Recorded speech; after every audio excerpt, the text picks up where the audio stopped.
We are live on YouTube. Hitting the button now for Twitch. Bloink. We are up and running. Chat is now live. Do the same thing on Twitch. Chat is now live. Sweet. Hello. What's going on? Not much. Are you ready for tonight? Am I ready to show you what I've cooked up? Yes. Hell yeah. I also feel like, I know we had said before, like, keep it to the PHP and stuff, but I think it's easier. I'm definitely gonna tell them like ideas that I have for non-PHP stuff. Okay. I think we should keep it to the PHP only to let the actual homebrew shine. Hmm.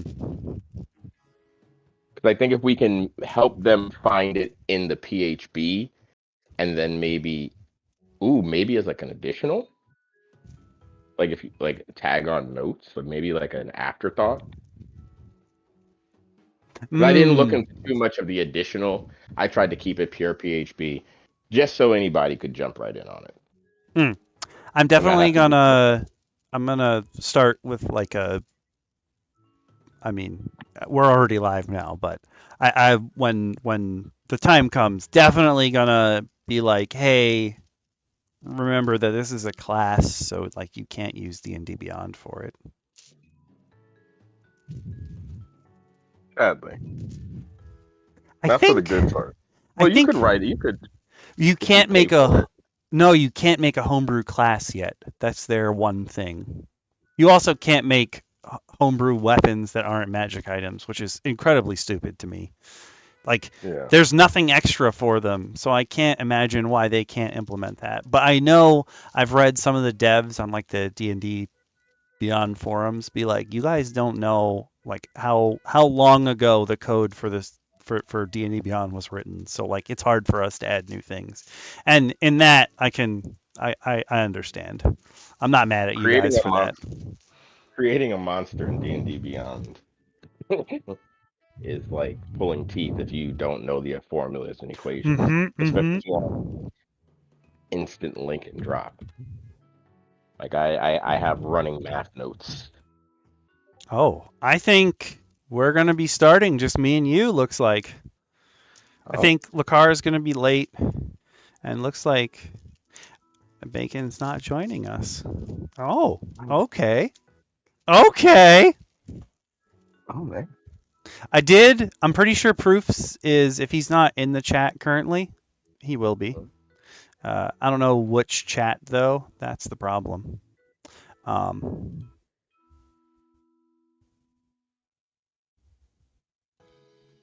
but it is 8 p.m., so I think it's time to start. Hey there, guys and gals. Welcome to Character Creation. And I know that we said we were thinking of doing a battle royale, but some stuff came up. We are still sort of working on that. We have a DM to do it, well, to run the session, since apparently none of us are objective enough on our own.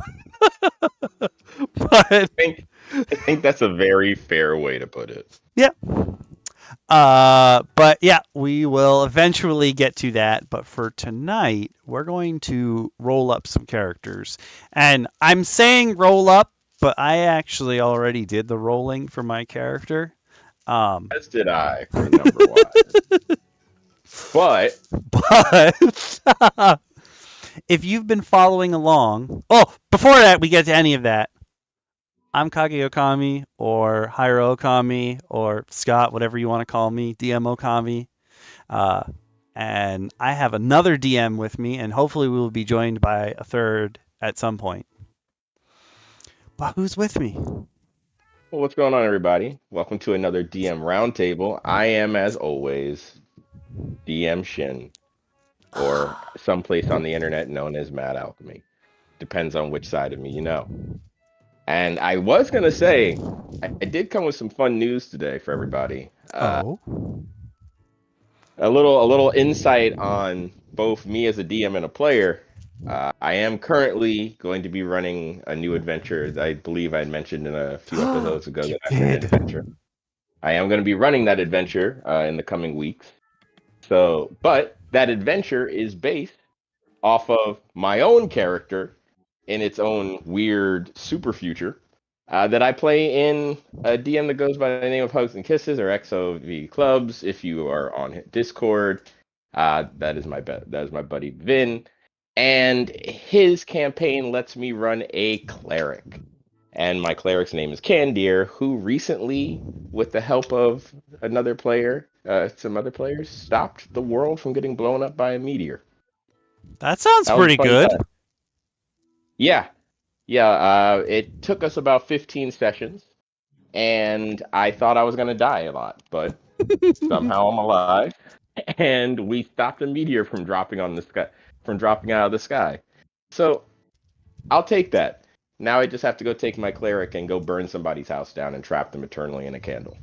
Oh, I mean, eventually you got to stop burning. I never said I was a lawful cleric. That's also fair. Uh, but so when we originally thought that we were going to do PvP, we rolled for randomness sake to see which subclasses we would get. I ended up with an Esper, who was the one class that I said I wouldn't, or one subclass in the Empowered that I said I wouldn't run in a game of mine because they don't gel the way that the other subclasses do. So I got Esper. I will be rolling up an Esper. I don't have the race yet. We're going to work on that. But I know that their hero name is Mentalette. Well, in similar fashion, I also rolled, and I believe in the earlier episodes, I mentioned that the last two characters that anyone would want to play as are the Super Soldier or the Vigilante. So, because I have the luck of the non-Irish, I got the Vigilante. My four-leaf clover actually has two leaves, and I did do a little bit of working ahead of time to kind of give myself a good idea of how I want to run this little guy. But so far, he's just codenamed Scrappy. I have not given him a name, but I think his name will give you a very good insight on the kind of vigilante I want to run. That's fair. That's fair. Uh, part of our issues with the battle royale was running mechanics and removing our suspension of disbelief. I do feel like though, even if you're playing with people, like there's a lot of suspension of disbelief that must happen in order for mechanics to happen, and that's just the way it goes. That's how the game works. Naturally, with any kind of battle royale, you have to try and feel balanced. I think that that's always going to be a tricky part of, especially this, where you have two classes or a few classes really that don't seem up to snuff or Mm. really combat relatable. They're more party mechanic versus a 1v1, which makes a lot of sense since D&D is a party game. If you're not playing Mm. with your friends, you're not playing the game right. I hate to say it like that, but Mm. really the best way to put it. PvP definitely does not come up as often as you would expect, and it it's it's there for when it's necessary, but in some campaigns you may never run into it at all.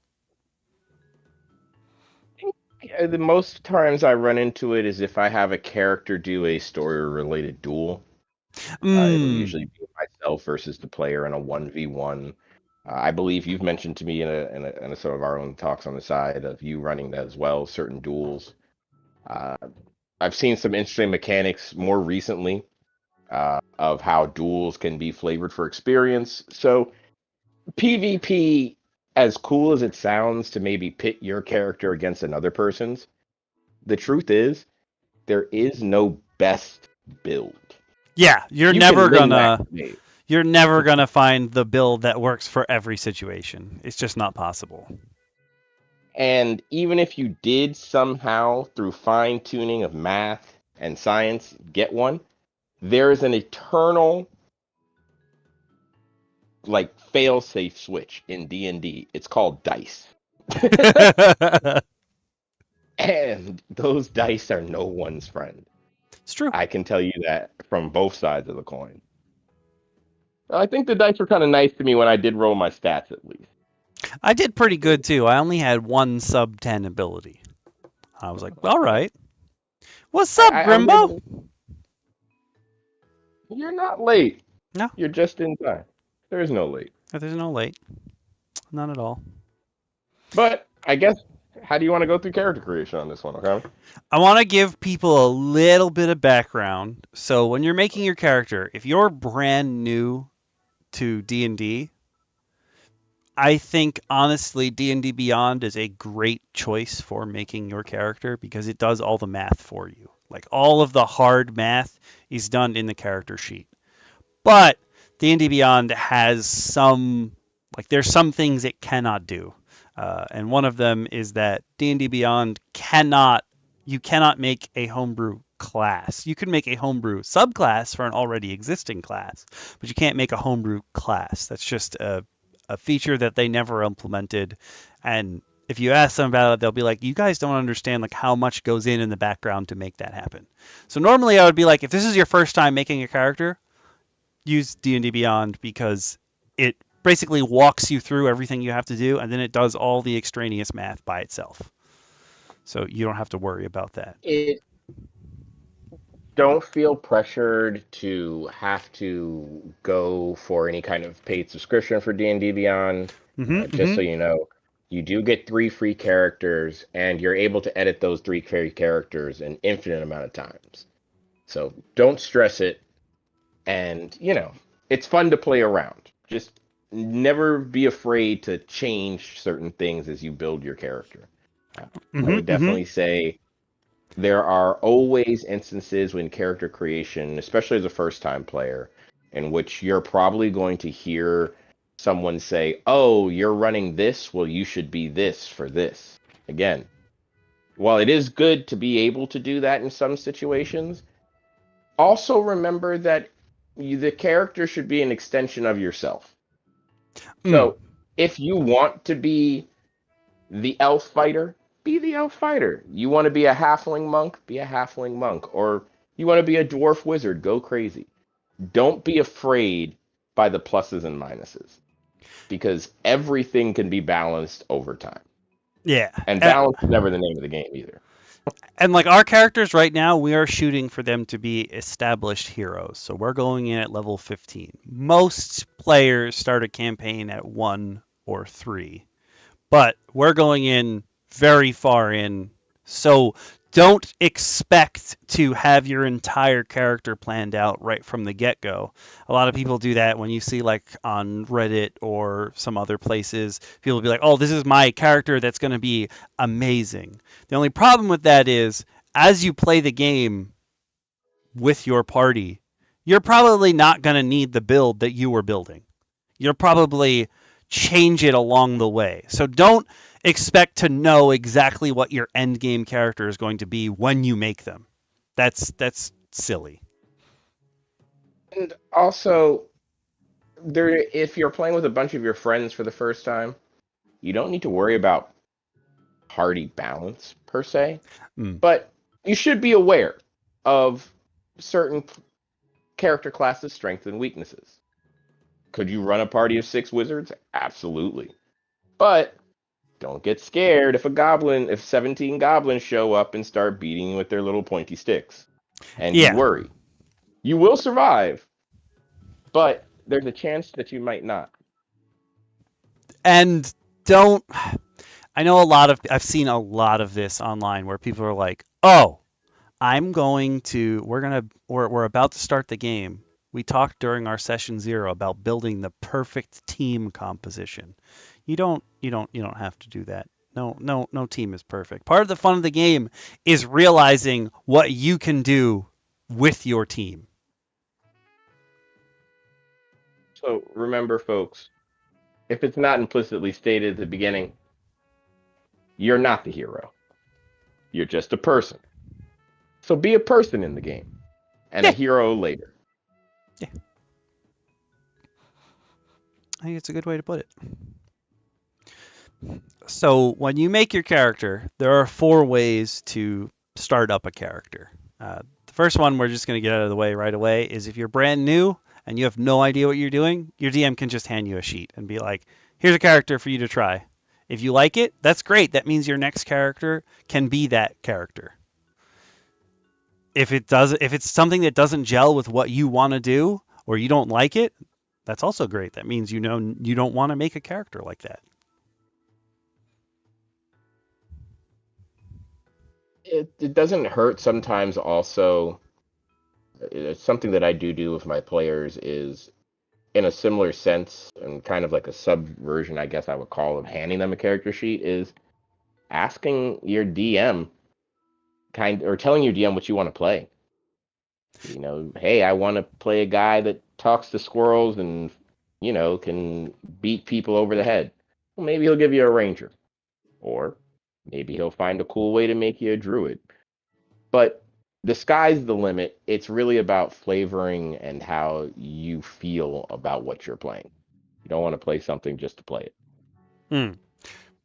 One thing Grimbo was telling other people that he was telling me that he was telling other people today was like, remember, no D&D is better than bad D&D, and that is 100% true. If you're not having fun, why are you playing? Build a character that you're going to enjoy, but play the game to have fun, not to win, not to become a hero, but to have memories. Because all D&D is really storytelling. Mm-hmm. And it's collaborative. I was looking at a post on Reddit last night about the players in this guy's game were like, yo, I don't want you to use a DM screen. And essentially they just wanted to see what he was doing. But the part of that was I realized that they're all new to the game. Eventually they'll get to a point, or at least they should hopefully get to a point when they're playing where they realize it's not players versus DM. It's everyone together collaborating. That is a good way to put it. I think that's a very good way to put it. I do see Grimbo saying having a designated healer is good. It's true. I just It want to helps. tackle that. I say avoid the designated healer. Everyone have a healing option. Some Mm, way to recover some amount of HP. Because if your designated healer goes down and no one else has a way to get them back up, you're in a tight spot. Yeah, if mm, you're an MMO player, you always have like a secondary or tertiary healer somewhere. But a lot of classes do have various ways to either temporarily regain hit points or gain what is called temporary HP, which is literally just kind of like bonus shielding. Uh, Everything from fighters get second level, getting second wind, to the lay on hands abilities of a paladin. You'll find that most classes can, maybe even if you're a spellcaster, learn some kind of cure wounds. So mm. it's always especially at earlier levels, to have that in your kit because you never know when you might need to bust it out. Yeah. If you're a bard, take healing word. It's a Yeah. bonus action, so it helps your action economy. And one of your players gets wailed on, you can just be like la la la la la la la la, and then they get a little bit of health back. It's nice. It can be really helpful. And also be wary of locking yourself into that role too. And Mm. always think when you're planning your character of the both non-combat and combat side of things. Always.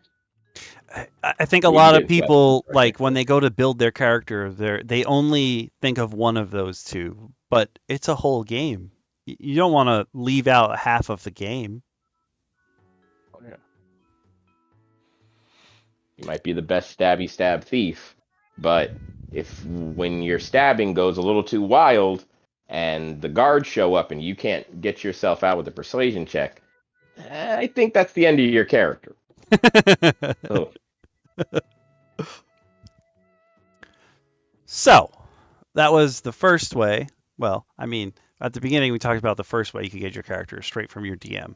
The other three ways are based on your ability scores. So when you look at a character sheet, oh, you know what would have been great if I had a character sheet opened up. Ha ha! That would have been You, amazing.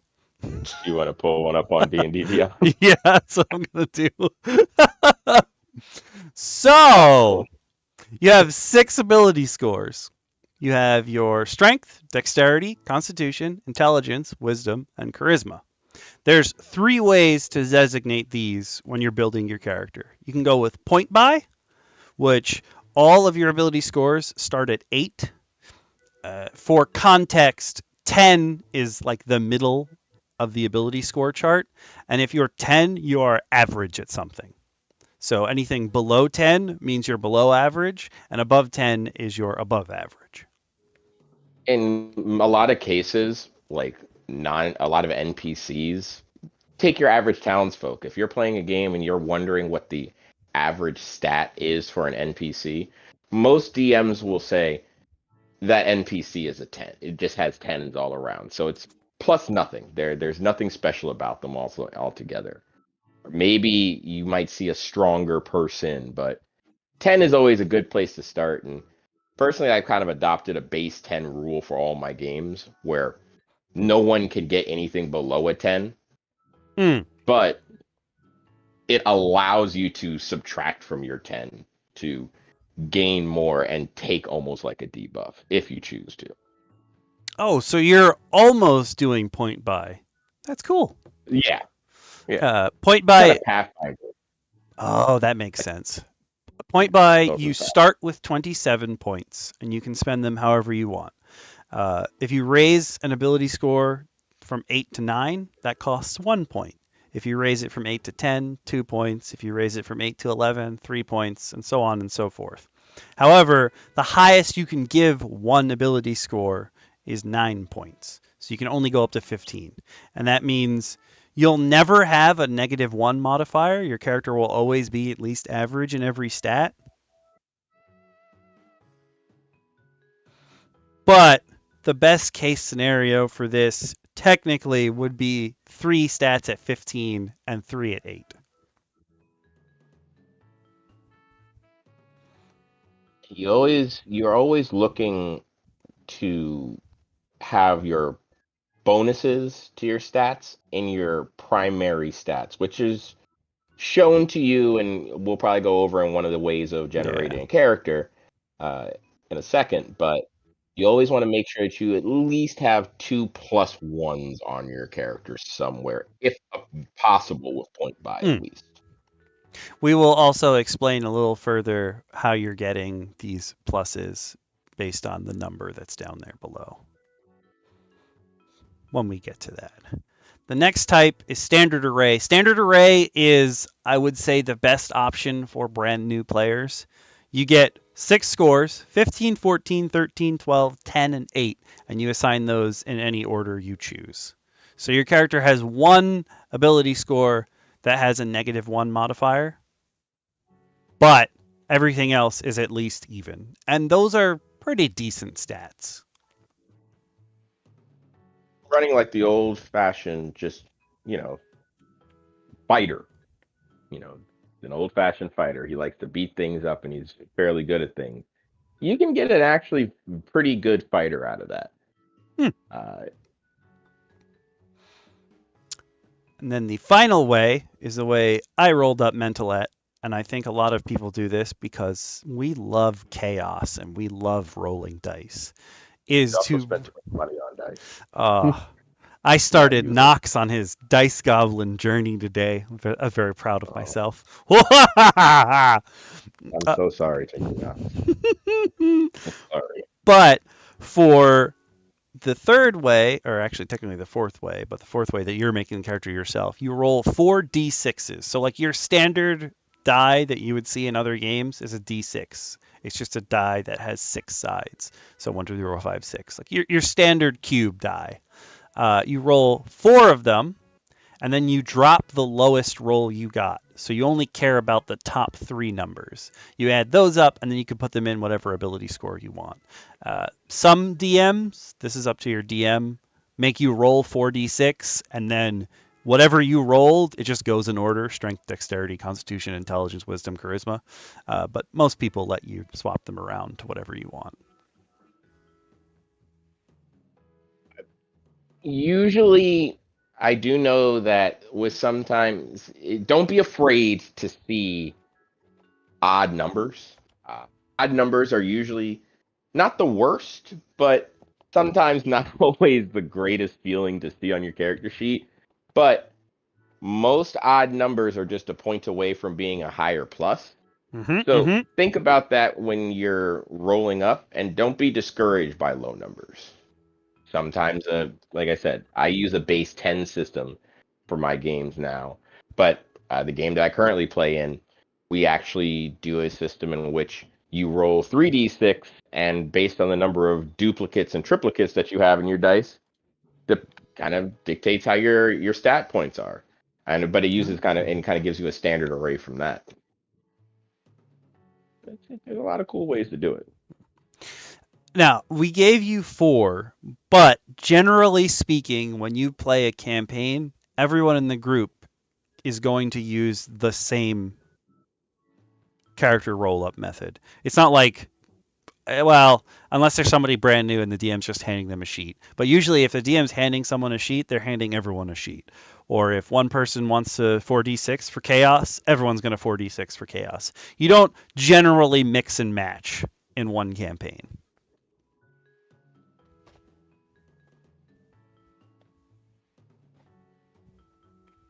Yeah, I don't think I've ever had a situation in which I've asked a player to roll their stat points in a different way.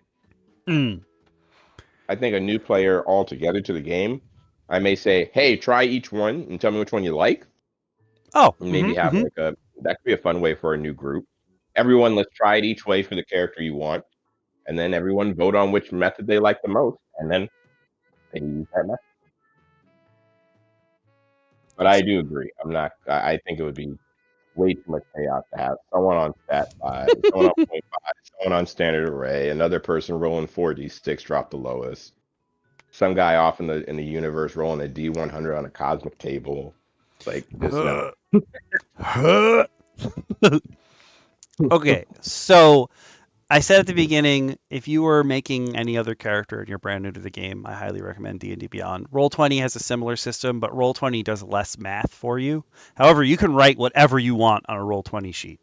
On D&D Beyond, you can't necessarily write whatever you want, and you can't have a custom class. So, I have what I think is the best order to make your character in. Um, Actually, I'm going to type it as I say it so that I have it in both chats. But the order in which I like to make a character, the way that makes the most sense to me, is can I make. Nope. Okay. I thought I could. Wait, I can do it on. I think I can do it on Twitch chat. I can make lines on Twitch Oh, chat. Okay, cool. I'm okay. going to do it here and then I'll paste it. But I like to do pick your class, pick your race, and when you're making your class and your race, remember to talk to your DM first if you're only sticking to specific books or if their world only allows certain races, that kind of thing. I personally, as a DM, I have a repository that my players use that has all the homebrew stuff that I think is acceptable to use. Again, some of it needs tweaks, so I do hope that they talk to me before they start putting stuff on their sheets.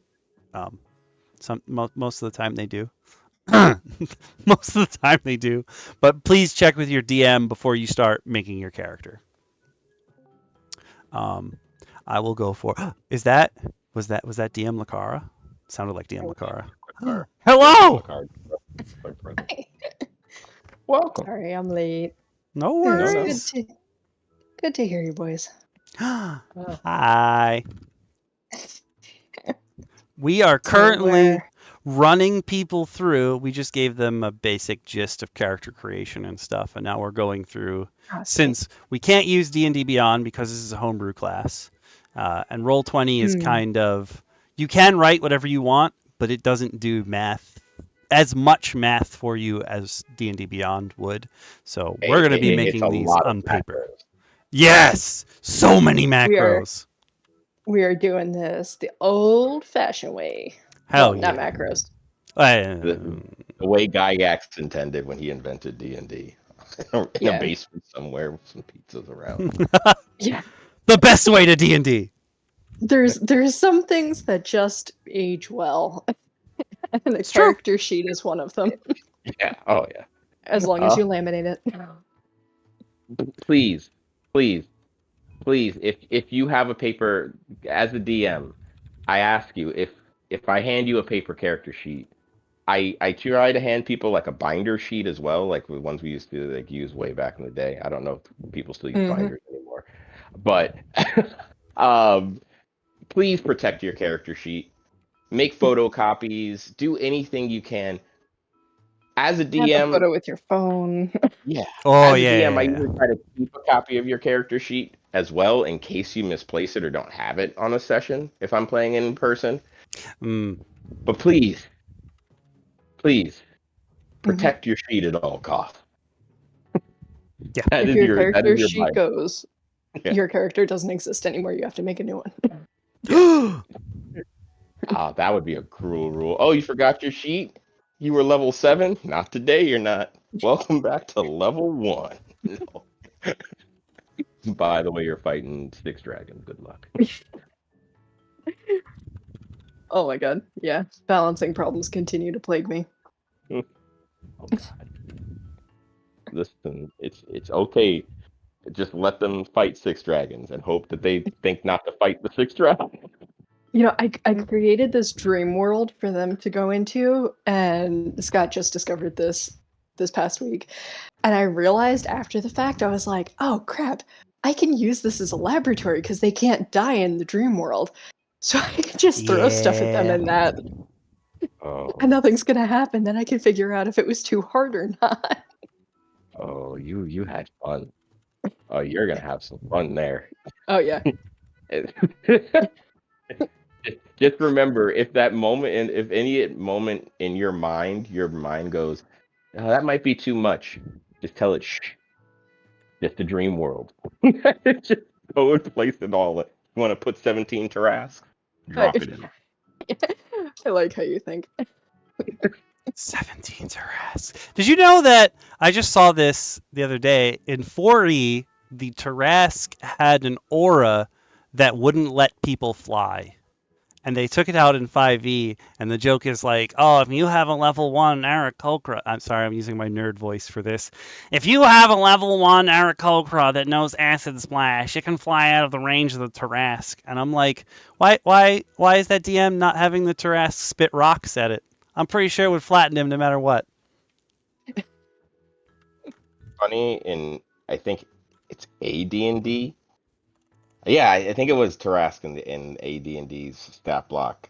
Like, this is, mind you, going way back before life itself. But it does, like, one of its special abilities, I think, is just simply named Terror. And it just freezes you in place if you fail more certain rolls. It's like, oh, you're too shook to move right now. So you're dropping out the sky, you're falling in place, you're trying to figure out whether or not you have clean pants on. It's a problem. Oh, even though I had the formatting in there, it took the formatting out, so that's fine. Is this gonna work? Oh no. It looks really bad on YouTube. It at least kept the spaces on Twitch. But my preferred order for making a character is start with your class, then move to your race, then do your roles, assign those roles. ASI is just your ability score increases. So usually you use ASI when you get to a certain level. You get a choice. Well, rules as written, you upgrade, you get 2 extra points to put somewhere. But a lot of people do, you can do those 2 points or you can take a feat. We will get into feats later. But after that, you choose your background, then choose your traits, roll your HP, set your initiative so you know what it is, pick your weapon Whoa. spells, then Roll your HP. That's That's You that's don't. gutsy. Yeah. Chaos reigns. I know. But I will say, at least if you are being, if you're into chaos like me, I at least think we give my all are. players a, whenever they roll an HP die, if they roll a 1, I let them re-roll it. Because if you're getting 1 on an HP die, you're screwed. Especially when your dump stat is con. But that's for another story. Yeah, most new players that I know will take the standard distribution for the stats and will take the average for their HP dice instead of rolling for them. And that is a totally legitimate way to go too if you are not of the chaotic persuasion. I have occasionally given people their max hit die plus con at first level. Yeah. A lot of, even the book Yeah. says you can give people their max hit die just to make sure that they don't die. Yeah. Especially wizards. True. With wizards, yeah. You've got a D4 for a hit die. That's And so bad. in truth, what I should tell you as your DM is don't get hit. But to be a kinder soul, I may say take the 4 hit dice because you are still dead to most basic weapons. Yeah. Yep. Yeah, when you're talking about a D4, it doesn't make a huge difference whether you give them a 4 or make them roll. We, in the campaign that I'm running, I was trying to explain to my players that a commoner, as we talked about before, like they have base 10 stats, generally speaking. They're just average people. But generally speaking, you give a commoner 4 health. Yes. Mhm. And they were doing a trial where you take damage in return for getting to see that which you most desire. And since it comes from a dragon, it was giving them half dragon's breath damage because it was only one eye. And at the end, they were like, how come no one else in this town will try to see what they most desire? And I'm sitting there like, because they have 4 health. They're dead. Like, there's They're no dying. way they're going to survive. No Mhm. one would want to unless they've got a lot of health, which you guys do. I'll do some introspection and think about what I want to see most. I'm good. It is very true. I think there was a point in time I was running a one shot, and in that one shot, the game lists you having followers, and it's just like, don't let these people get hit. Mm. And I'm like, oh, of course, they've got 4 HP, and the players I had were trying to get rid of all the goblins around their surrounded friends and cast Fireball Oh. because their monk friend was going to dodge it regardless. Yep. And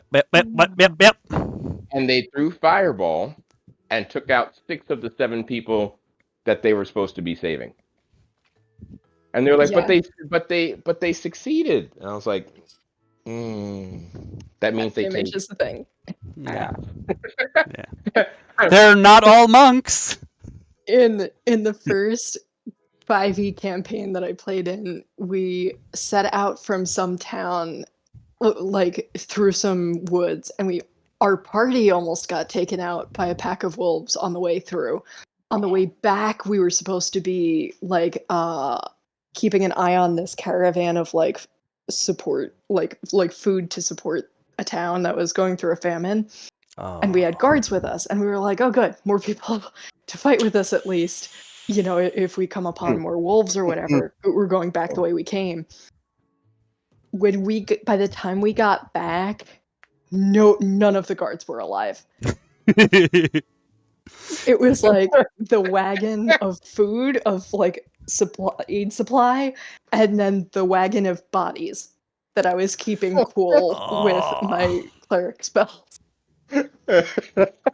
We, in the campaign that DM Bacon is running, we went to a village that's basically like all Yeti. And the Yeti aren't necessarily, like, they're not that violent. And so we were like, oh, we're safe if something attacks us. And then he had a star spawn emissary spawn. Like, we were having trouble fighting the Yeti by themselves. And then we sort of joined forces with the Yeti. And Yeti can do a lot of damage, but a star spawn emissary is like Cthulhu's discharge. Like, he's just a gigantic creature that pops out of the worst space hell ever. And he's just like disintegrating Yetis left and right. And we were like, oh, I thought we had an army. We just have dust. Oh my god. Yeah. In a podcast I was listening to, they made a trade between the DM and the players where there was no such thing as a disintegration ray. There was also no such thing as revivify. Oh! That's a hell of a trade. Oh. Yeah. But to be fair, they had a really traumatizing incident with a beholder. Fair. One day I'll tell my harrowing tale of me and beholders. We tabletops and I don't have a long standing good history with beholders. They've killed me 13 out of 14 times. Are you serious? Oh, that's a story that needs to be told. Those odds are terrible. Oh yeah. I'll say this much. I ran a character at one point who, as my party was dying around me, and by dying around me, I mean we broke into what appeared to be a temple. A small child that we freed snuck up, and Dark Souls killed one of my teammates. Turned out to be a vampire. One of my other party members threw a cultist into the burning well, which apparently kick-started the process to summon an undead beholder that proceeded to shoot me with a beam that disintegrated me so fast I didn't roll damage. Oh! God. I then later came back as said undead beholder's ward. Unknowingly. A lot happened. Like I said, beholders 13, DM Shin 1.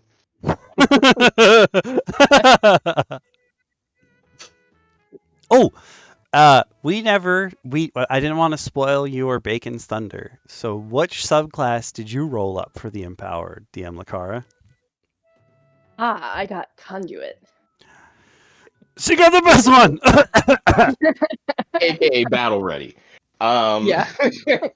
He just set fire to everything, which, to be totally honest, I've done nothing for other than create a really pitiful backstory. Oh, you did backstory first? I did name and rolled basic stats. I spent a long time on name, and I have a backstory. Full backstory, 0 stats. That's good. Oh, That's good. That's great. All right. I'm going to jump us in now that we're up to where we thought we were going to. Well, we're up to starting making your character now that we all know who we're going to make. So again, I'm going to be making an Esper. You're making a Which is actually the one that I wanted initially. Really?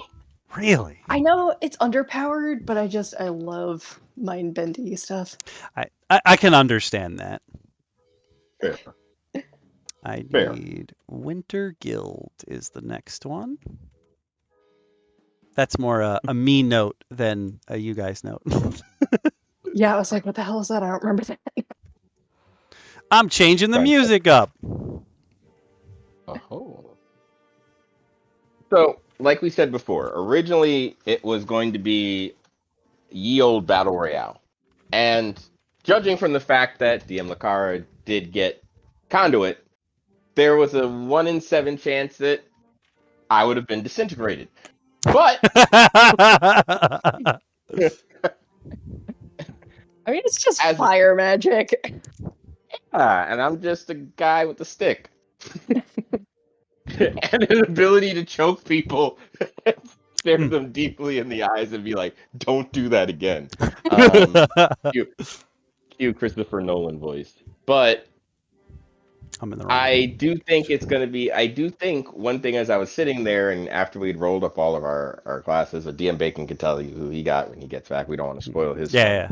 But I did realize that in a very strange way, each of these classes has a very glaring weakness. And in a way, I think that's kind of a fun thing to exploit as well. If you go through the classes, like taking the vigilante, granted, I have to be invisible to do most of my things. Mm. So my advantage would be a lot of darkness. Mm-hmm. So what's my glaring weakness? The light. An Esper, if you trap them in a way in which they can't utilize their psionic abilities, they're kind of screwed. Or in which they are affected emotionally, i.e., rage, charms, anything like that. You're kind of in a similar boat. But the conduit is interesting because you have indiscriminate damage. Just like a fireball, it hits everything, everywhere, all at once. So all you have to do is place a conduit's teammates in the way of a conduit's attacks. I mean, you can Oh. shape. It's not all AoE. Like I can shape a lot of the damage into like a line versus a sphere or something. Like you do get choice in the shape of the attack. But I do think that's that interesting. I didn't think of that. That's an interesting. Yeah. But Yeah. I do think it does require you remembering that you have to shape things. Not that you wouldn't, but I think just in general, the scope of things as a player, for people also wanting to play this, remember that there is friendly fire, and we cannot turn it off. In fact, I will not turn it off. I want you to think carefully before you blast something. And each of the class, like I said, do have their own weird little hiccups. You can't be the best friend. The idol can't be everyone's best friend, and the speedster kind of needs space to gain speed. Yeah, that's true. You put them on like a really narrow bridge or something, and they're kind of screwed. They're trying desperately to infinite mass punch, but there's nowhere to go. I also now realize I got the vigilante and immediately Bruce Wayne'd up every way to defeat the Justice League. Good job, me. Good job. I've got to say, if we're like actually doing this as a tag team, this is going to be way harder for me because I was kind of counting on being on the bad guy side. I kind of was hoping to be a bad guy myself. Yeah, me and DM Shin were like, I think we need to be the bad guys, or our abilities don't work right. Yeah. But we will get to those choices soon. So if you guys are okay with it, would you mind going through it the way that I threw it in the chats? Like that order for making your character? What chat? Absolutely. I put it in. Wait, I will throw it in our DM chat as well. That's a good point. Oh, okay. I see. So many chats. Yeah, there's tons and tons of chats. Wait, so do you want us to put this in the chat or talk about it, or? I mean, like we're gonna go through making our characters in this order. Okay. Yeah. I think that's good. Apparently, Proofs didn't know where to go. My bad. So one of the people that Shin and I used to work with got really into Warhammer and D&D. He really wants to play. And I was like, I think you should come to character creation night. And I just realized he sent me a message and was like, how do I get to your stream? My bad. No. My bad. Yeah, every time I have to open my subscriptions and go to you and click on the live. Maybe. So many things. Well, this is perfect because he's coming in at just the right time. Perfect. So number 1 is class. We all know our class and we all have our classes. So one thing I had said before is we're rolling our characters super high level, and our characters will pretty much be established heroes in the world that they're in. But normally you start a campaign at level 1 or 3, sometimes 5, but usually 1 or 3. 3 is generally when the first real good active ability of your class kicks in. So that's why a lot of people just start at 3. Yeah, unless you're starting in like a school, like a magic school setting or something, I think starting at 1 is just painful. Yeah.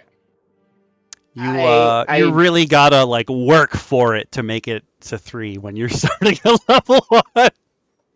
Well, it really depends, and again, that goes into the discussion of experience versus milestone. It can be a lot, but I do kind of like the idea of starting them at level 1 and having them learn the basics of their class before kind of specializing, almost kind of like they've earned the specialization. With wizards, though, wizards and clerics get to cheat. Obviously, they're just, Yeah. Yes. hey, I am. Yep. I will also say that we will roll the as we're building our characters, we're gonna start at pretending that they're level 1, so we can show you what it's like to build your character from scratch, and then we'll just go through the level up chart and add the things as we go. Yeah, I think that makes the most sense. How are you doing it with each of us? Are we supposed to If you want to, yeah, you can share your screens, and I can share the screen to them. I was thinking my issue is we can't all put the Discord, you can't look at everyone's at the same time, which is a stupid limitation. But I was thinking if you want to, you can bring up your screen or whatever you're working on. I'm actually working on paper, so if you look at the chat, or not the chat. I can do mine on a digital. I was going to do mine on a digital PDF version and then send it to you. So that you could do that too. Okay. Yeah. So we could use yours as just the example for people to see for now, but we'll all go through it together. Yeah. We could even host the sheets somewhere as well, so other people can see what we worked on later if they want to. Oh yeah. Yeah, absolutely. So if you guys saw the camera a second ago, the reason why I wanted to do it on paper is because I have the Fate Forge specific character sheets, and they're really, really pretty. And I was like, oh yeah, this is what I'm going to work on. I wasn't thinking. Is that a physical PDF? Yes, I can send it to anyone who wants it as well. It is gorgeous. And I put them on. We were talking about laminating your sheet. I actually printed it on cardstock. Look at you, man. Look at you. I don't recommend, while you can do this is something that I do a lot. I'll use shelf liner to self-laminate things, and then I can write over them in dry erase. It's how I was originally making all my maps, but I wouldn't recommend doing your character sheet that way because there's going to be so much writing, you're going to smudge it. Yeah. And I highly recommend using pencil. This goes out to Goblin Slayer in our campaign, Jack DT, who writes everything in pen and then goes, what do I do now? And we're like, stop writing in pen! Just stop! For him, there is a type of pen called a Pilot Friction, which is a purely erasable pen ink. Grimbo, did you hear that? Write that down. I think we know what his D&D... Do I have his D&D versary present yet? No, I don't. I think he's the one that's missing. Okay, cool. Yeah, I think we know what we're doing. Too. You're getting some pens. Spoiler alert. It's Friction, Frixion. Oh, it's cool! Yeah. It's like combat with a K. I like it. Yep. And it really does erase. It's insane. Oh, that's excellent. I have some really old erasable pens, but they don't really erase. Yeah. No, this stuff is I remember those. Yeah. Oh, the only thing is it can't go near heat.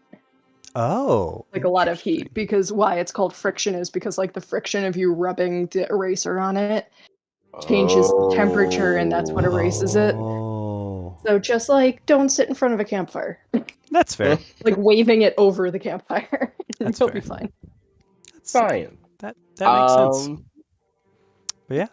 All right. So we have our classes. Again, Yeah. you don't have to make your character in this way, but this is the way that makes the most sense to me.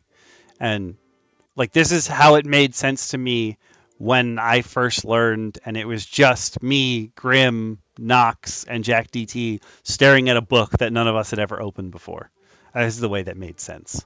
So it might not make sense for you. Feel free to move them around, but I think that this way makes the most sense. So after you've got your class, you move on to your race. Yeah. We decided when our thought was battle royale, that we would stick to player races in the player's handbook. But I will show you guys some ideas that I had as well that are homebrew. Again, if you're remember to talk to your DM before you think about doing any kind of homebrew. It has to be allowed in their world. It's got to make sense too. Some DMs will just be like, throw it in there, but it should make sense within the world. One thing I also warn about people using D&D Beyond, uh, while D&D Beyond has an amazing encyclopedia of information, there are certain races locked in certain adventure books. Yeah, Mhm. So also make sure that your DM has the adventure book, because as you're selecting stuff, if you're getting added into a campaign, let's say, and you want to, let's say, be an astral elf, well, that's a Spelljammer race, and if your DM isn't running, doesn't buy the Spelljammer book, you won't have access to it in their campaign. So Yeah. be aware of your limitations and be open to having a couple of ideas for races. Now, specifically about that point, I will show you guys something. If you go into D&D Beyond, if your DM has a subscription, any of the subscriptions, they can content share with other people that are in their campaigns. So if the DM has that book, you have all the information in it as long as your character is within that campaign. Um, you can only do it twice if you're on I think the second level subscription tier. I don't know how many times you can do it if you're on the super subscription tier, but It's unlimited. your DM might have more books than you, so talk to them about that as well. The only downside is if your DM buys the books physically and Yeah. they're older, they probably won't have access on D&D Beyond anyway. Ah, the dawn. Right? There Ah, should be like an access code or something that lets you, you send in proof of purchase. It gives you the access. It's like we're in the 21st century. Come on. Right? Yes. Yes, 100%. Roll20 obviously is different because Roll20 lets you pretty much build everything from scratch. You won't run into that issue so much, but in a similar fashion, if your DM has purchased any kind of books or has any access to any of those kind of things, they may have to pass you special sheets in there too. So Mm. be prepared. But in this case, in old-fashioned paper, you just have to get a page and a whole bunch of information. Yeah. So I'm going to just drop the two homebrew races that I was thinking of for my character. I'm just going to run through them first, but I won't be using them. Are Ice Genasi. Normally you have one of the regular four, like cardinal element Genasis. But this particular race here is overpowered compared to a normal race in the books. Normally, when you pick your race, you get ability score increases. Generally, it's either 2 or 3 points allocated somewhere, and then usually you get a passive and an active ability. But this particular Ice Genasi has like 6 actives and a bunch of passives. It's very powerful. But the reason that I was choosing it is because it makes you fast and it has CC abilities built in. Because my Esper, I want to be able to hold people in place. I want to be able to slow them down, mess with them. So I won't be using this one. The other one is I have it listed here, but I'm actually going to switch the screen to. I think you can show a PDF. I should be able to. Yep. Okay. In Strongholds and Followers, which is one of MCDM's books, this book, so Matt Colville, this book came out before Fizban's Treasury of Dragons. he made Gem Dragonborn, except his Gem Dragonborn all have some psionic ability. So that would fit in with my character because my character has psychic powers. By default, his Gem Dragonborn get 2 abilities where you can use Flay, which is you spend 2 of your 4 charges to add psychic damage onto a blow, or you get, Distance, which is you can spend 1 point to push someone 30 feet away from you. Those would have been my choices if I was homebrewing this character. That's pretty great. That's not too bad. I do like it. I think though, like we had said, it's easier to work with the PHB specifically because it's free and everyone has access to it. But also, I think that the Empowered happen to have some interesting things to slap on to a character. I do know that we all mentioned, and I think we were all in agreement that the only real tweaks that we would individually like to make would be requirements for abilities, changing things from dex to con, or from strength to dex, or int, whiz, con, things that we felt were a more appropriate stat for things versus the all strength all the time. Most of the classes that you will run into in 5e are based on 2 stats, but some of the empowered subclasses, the power manifestations, make you have to now worry about a 3rd stat. And while you could roll your character really well, you could get good stuff going, there's a chance you don't, and you don't want to have to worry about that 3rd ability score. Agreed. So for me, my choice is either an Emerald Dragonborn, which technically will pop up because you are in basic rules. You're in the player's handbook. Technically, it will come up, but they're actually from Fizzbonds. And Gem Dragonborns have psychic powers instead of breath. Well, technically, it's still a breath weapon, but you can just flavor it like Professor X putting his fingers on his head. That's totally fine. Or alternatively, I was going to go with a dwarf that is... Where are you? I believe it's a warding dwarf. Because I would be able to lock things with my mind. And also create glyphs of warding, which is pretty cool. Basically, you lay a trap. You can either make it explode, or you can put another spell inside of a glyph of warning. And I think as a psychic, that would be super cool. That is cool. I like that, actually. I'm still undecided on which of these 2 I should be. The Gem Dragonborn, if I take it, I would get wings that are supposed to be like, I have ethereal wings, but I would obviously flavor everything I'm doing, regardless of which race that I am. I would flavor as like pink psychic constructs, a la Psylocke and Quentin Quire. That's how I would flavor everything. You know what else you could do? What? If you went Durgar, you get invisibility once per day as a racial trait. Ooh. Oh, that's good. Okay, so Plus Durgar are just great. That's a good idea. I have an idea later on for a feat when we get to that stuff. That I feel like instead of invisibility is a better option for me. So because I feel like when I get that, it will give me away when I'm invisible. Okay. So I'm not sure if I want Mark of Warding Dwarf or Gem Dragonborn. I feel like Gem Dragonborn fits in more with being psychic already.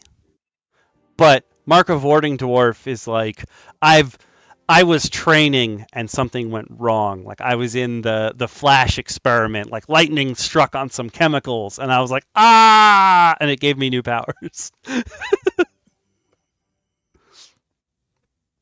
Dwarves Yeah. are around all sorts of, noxious fumes and stuff like that underground. That makes sense. You know what? I think I will take Mark of Warding Dwarf. That's what I'm going to do. I went a very interesting route with my vigilante. Ooh, do Uh, tell. I think personally, I would go elf and Oh. pick the drow variant. Oh. Ooh. Primarily the elf because, and the drow specifically for two reasons. Superior dark vision, because I want to play a lot in the dark, Mm-hmm. and drow magic. Uh, Primarily the darkness and dancing lights cantrip, because it allows me to turn any room into my playroom. Oh. Oh. Do you? No, it's not like a sorcerer where one of the meta magic things is. Oh, if you're a shadow sorcerer, when you learn darkness, you can see through your own magical darkness. Interesting. You don't even need to. You're still gonna choke someone in the dark, which is Yeah. both hilarious and terrifying. Yeah, but now you're getting choked out in magical darkness. I Oh, enjoy. like that choice. So one of the cool things about when you choose your race, like we said before, it improves some of your ASI. Or well, it gives you ASI. It's going to improve some stuff. So elves specifically get their dex increases by 2, and then whatever their hold on, I believe it's intelligence is your other one. No, your charisma increases by 1. For Okay. for a drow for a drow or a dark elf, it is a +1 to charisma. Yep. So you get So I 2 get the +2 dex dex. and a +1. Okay. Well, we haven't done our roll. We're not supposed to have done our rolls yet, but we already did our rolls, so we're gonna add them to our stuff. Uh, for me, my little dwarf, she is going to get my con increases by 2, which is good because one of the stats for empowered is con and the other is strength. And then my Mark of Warding Dwarf will give me Intelligence +1, which is good because I'm an Esper. How about you, Lacara? What would you be thinking Yeah, what are in you looking terms of at? race? I went a direction that I usually don't go. I took a tiefling Oh, for the conduit. Um, yeah, nothing special, just a tiefling. hmm. I usually go with like crazy races. My first campaign I played in Azamar, and then when she died like stupidly early, I went to a Duergar wild magic sorcerer. But I don't Oh, know. I was just going through them, but I felt like for a one-off conduit, like just like a really angsty, cranky, and that just screamed tiefling.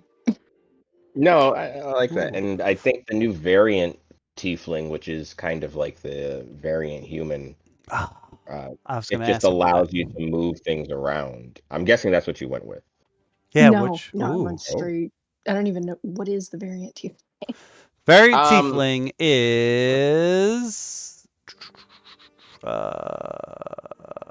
Well, you have different it, features. Okay. You get Vicious it Mockery, basically, Charm Person, and Thrall. And you have Burning Hands, Hellish Rebuke, and you have Wings. yeah. Mm. That's a Basically, strong they boy. created it to remove the connection to Asmodeus that all tieflings are supposed to have. Yeah, this is Yeah. the only race where everything else is counts as legacy. Only variant tiefling is the accepted one now. But most people, we just when it says legacy, if you like that better than what it is now, we don't care. You know. Yeah. But this Alright, You're gives cool. taking like just the regular. the best out of like this is just all the best abilities that a tiefling has. Yeah. Okay. Yeah, maybe I'll go that way. That looks pretty cool. So you're gonna get you get intelligence goes up by 1, and your charisma goes up by 2. Sweet. That means nothing for me as a conduit, but good to know. I like that though, tiefling conduit. That scares me also more too, though, because it's going to be a Yeah, you're already storm. flying. I just realized. Oh yeah. Right from the beginning, you're flying, and unibeam. That's okay because I was gonna take the Doctor Strange Oh, cloak the anyway. cloak. Oh, the cloak. think Oh, that's so. good. That's good. This just saves me one thing. So next up, we have making our rolls for ability scores. I already rolled mine, and I know DM Shin did as well. I got a 16, a 15, a 13, 11, a 10, and a 7. I did the 46, drop the lowest. I also did 4d6, drop the lowest. I got 10, 13, 13, 13, 15, 15. Because my dice love to remix the number 15 and 13. That's how I knew I was cursed. I have a page for modifiers, right? Just want to bring it up so that people know what it is. Here I'm we go. literally digging out D6 right now. I was like, how can I roll on camera? So I actually got my dice cup, and I was like, when I have to roll health and stuff later, I'm going to put it in the dice cup. I'll put the camera on it and show you. Do you like pick which one you're rolling for beforehand, or do you just do all the rolls first and then I assign do all them? the rolls I first. do all the rolls first. Okay, cool. I don't. It's like I don't want to do this. I hate when people do that because a lot of people are like me and they've already picked their race, and not their race, their class, and I'm like, oh, well now I suck. Yeah. Yep. Great. Thanks. Thanks, buddy. With the ability score increases that we got, Jesus. my strength is 15, so my modifier is +2 for strength. My dex is 11. I get no bonus. It's a little bit above average. My con right now is 18, so I have a +4. That's pretty good. My intelligence is 14, so I have a +2. My wisdom is 7, so I have a -2. I am not wise. And my charisma is 10. Just average. Oh, y'all want to know what I just rolled? Yes. Yes. 15, 14, 14, 12, 8, 4. Ooh. Oh, 4. Listen, a lot of people are like, meh, my score's so bad, I'm going to be terrible at something. That is part of the fun of playing D&D. Like, It is. making up for your character's shortcomings. This is like I min-maxed without min-maxing. This is why I don't roll. Alright. Well, at least I'll be a beefy tiefling. Yeah, I was just thinking, you could be really strong. You could be a himbo. You're just firing lasers everywhere. Literal Dr. Octagonopus. Just I'm a firing my lasers. It's fine. It's fine. My dump stat's gonna be charisma. Ooh, nobody talked to her. I like it. Great. This is great. I like this. So your ability scores, generally speaking, won't go past 20. That's like you're at the peak. Like you're the Captain America in that skill. You're at the top peak. Some items will boost it past, or if you get a boon from a god or goddess or something like that, you can go past that. But generally speaking, the highest a stat can go regularly is 20. So the biggest modifier you're going to get is either +5 or the lowest would be -5 if you just have a 1 in there. And these modifiers increase your rolls for things like attack, and when you run skills and stuff like that, they will increase whatever you rolled based on which ability score you're using for that check.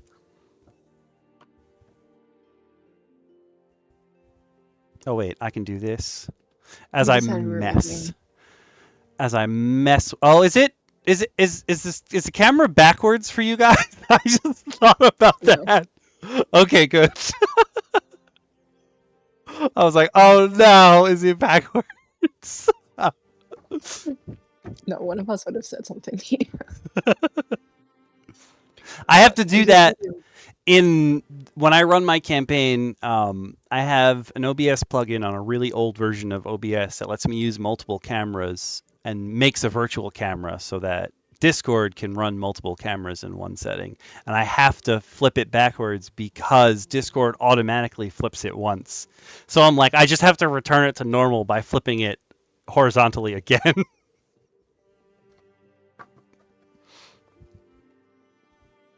I mean, this isn't too bad considering we're going up to 15, so there's going to be multiple ASIs. Yeah.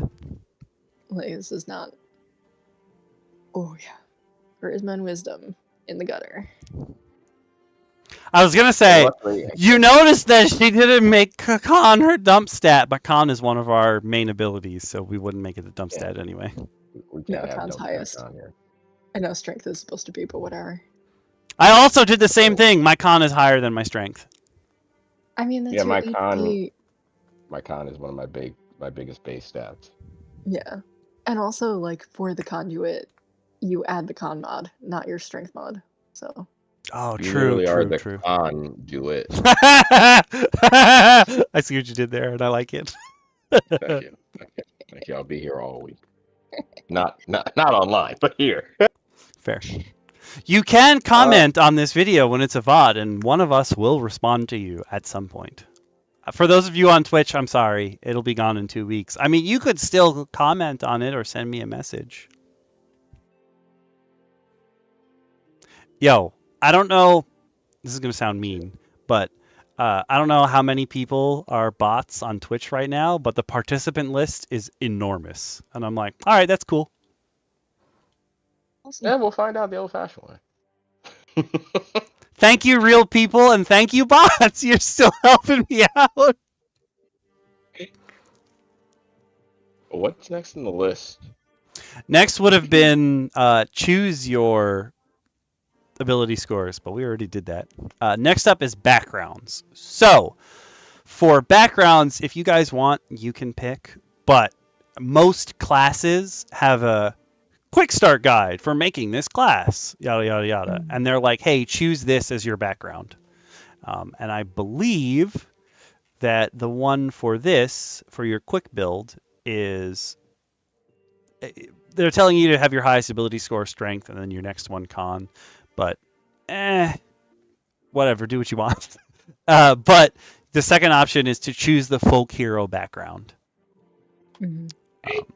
Actually kind of like that just as an option because in truth you're a hero. Yeah. Now. So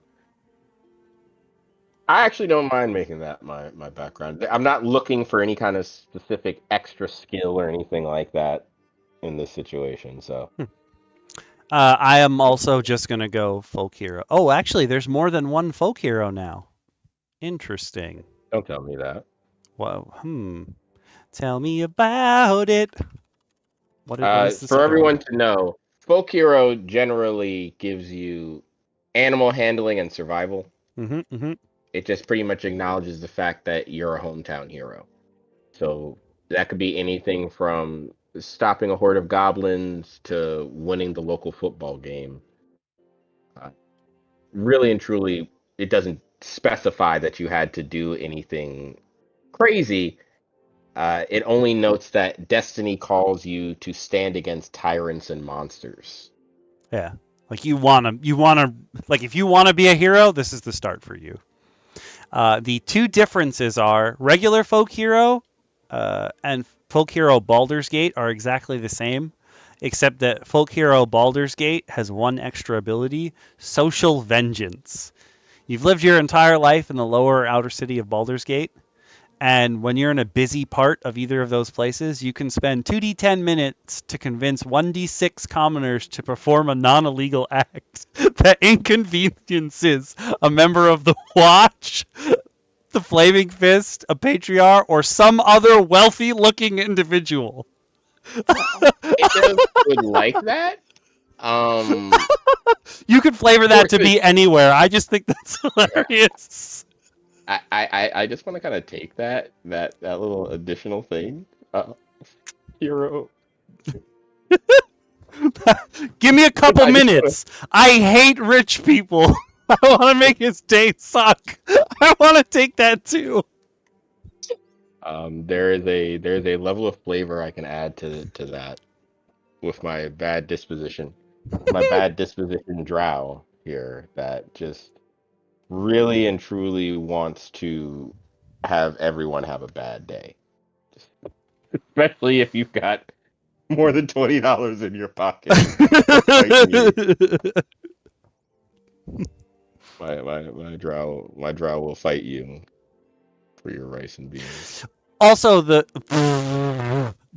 quick build, like having it be there really helps new players when they're like, I don't know what I'm supposed to do, because the backgrounds, they give you some proficiencies and stuff like that, but they're supposed to be like what your character was doing before they became your character. Like when they were level 0, they were just a commoner. So that also helps you like role play. It makes it easier to role play because now you have like a gist of what your character was doing before. And if your DM is cool with it, sometimes you can create your own background. Mm-hmm, If you mm-hmm. want your character to, gaining a bonus and proficiency to certain skills is not a game-ending thing. I'm totally okay with it following the same idea of 2 skill proficiencies, a tool proficiency, and some base equipment. Have fun with it, Yeah. but make sure that it plays into your character at the end of the day. Don't just pick a background for the skills. Pick it because it's going to be a part of who you are. And the way that the normal feature that you get from Folk Hero is rustic hospitality, and that's basically when you're with the common folk, they will always provide for you. Like they will help you hide, they will help you rest, they will not tell people who are looking for you. They won't risk their lives for you, but they will probably help you. So like a vigilante, if you do stuff that, like the Lord's Alliance or whoever we have in this superhero world don't like, the common people will be like, quick, get in here. And you might need that. Oh, I will. I Especially can, with this social vengeance I've got. I'm going to say that I could flavor this super easily with like mental things for my Esper as well. Like I basically, I'm like, yo, I need some help. And I don't even have to say anything. They just know. I'm gonna go with the old-fashioned nod, the old head-up nod, and they'll just be like, "Okay, come on, get inside this shack." So you get animal handling and survival, which is what Shin said before. But basically, this means that you can now add your proficiency bonus to a roll that you've got. Animal handling comes from wisdom, and survival, I think, also comes from wisdom. Yeah, they're both wisdom. So they're going to be in your wisdom section. So now you can add your proficiency bonus, which we technically haven't gotten to yet, but we will. I'm going to put in animal handling. I don't have access to anything on D&D Beyond, but I have most of the books, and like, none of these backgrounds are really speaking to me. I think I might just take Urchin. Ooh. Oh, you can steal. Was that sleight of hand? Yeah, sleight of hand and stealth. Oh, those are good Like, she options. didn't grow up on the streets, but she's definitely like the kind of person that like shoplifted as a teen just because she could. We were having a conversation about Storm from X-Men today because, like, everyone thinks that, yeah, Row, Monroe. Queen of Africa, Row, Monroe. Everyone assumes that, like, there was a point in the comics where she lost her mutant powers and what have you, and everyone was like, "Oh yeah, you've never done tough things," and then they forget that she was an urchin growing up, and she's done bad things.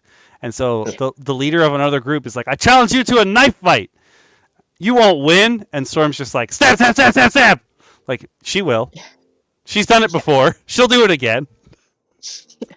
On a quick side note, I will always forever hold Storm in high regard as a mutant, as a character, and just all together, because in my mind, there is nothing in the world more frightening than being 600 miles away, saying the wrong thing, and a lightning bolt just happens to strike you. It's fair. It's fair. Yeah, I don't like lightning. So that's not going to be one of the other elements you take? No, actually, lightning's not. Oh. DM Lacara is slowly writing down, DM Shin hates lightning bolts? Will strike him. No, I'm not that kind of player. Okay, so in addition to your skill proficiencies, you also get tool proficiencies. As a folk hero, one of our tool proficiencies is land vehicles. So, like, if we get in a buggy, we know how to use it. I guess technically that also applies to the weird motorcycles from Avernus. So technically, I could have my own Panthermobile / Batmobile / 100%. Super. Okay. Something to look into now. And then we also get one type of artisan's tools. Basically, crafting. Yeah. D&D crafting is really, I would say, DM is really up to the DM how much crafting plays into your game. Yeah. I think some DMs prefer to not deal with it, while others may say, oh, you have metalworking tools and you're a skilled metallurgist. Cool, yeah, you can shape simple things. It may not mean you can, build crazy things out of metals and stuff like that without trainings or certain things of that nature, but I would say that you need those things as a beginning. And it's actually kind of fun to sometimes work it in there. Maybe you're a woodworker and during camps you like to, on watch, whittle small wooden spikes.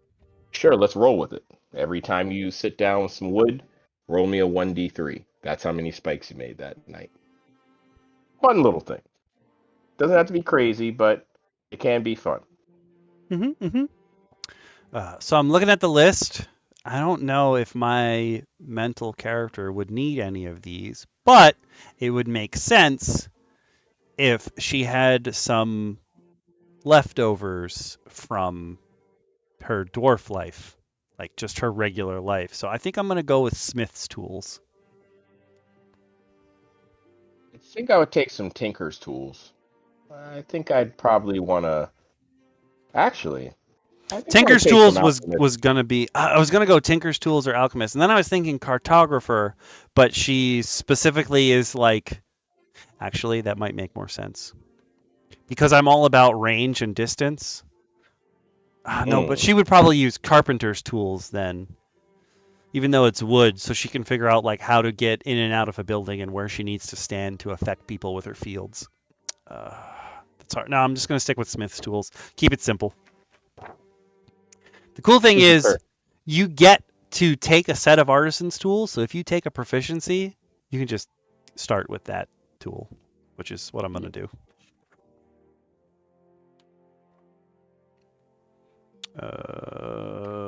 Where is my equipment? There we go. Smith's tools. And then we get a shovel. An iron pot,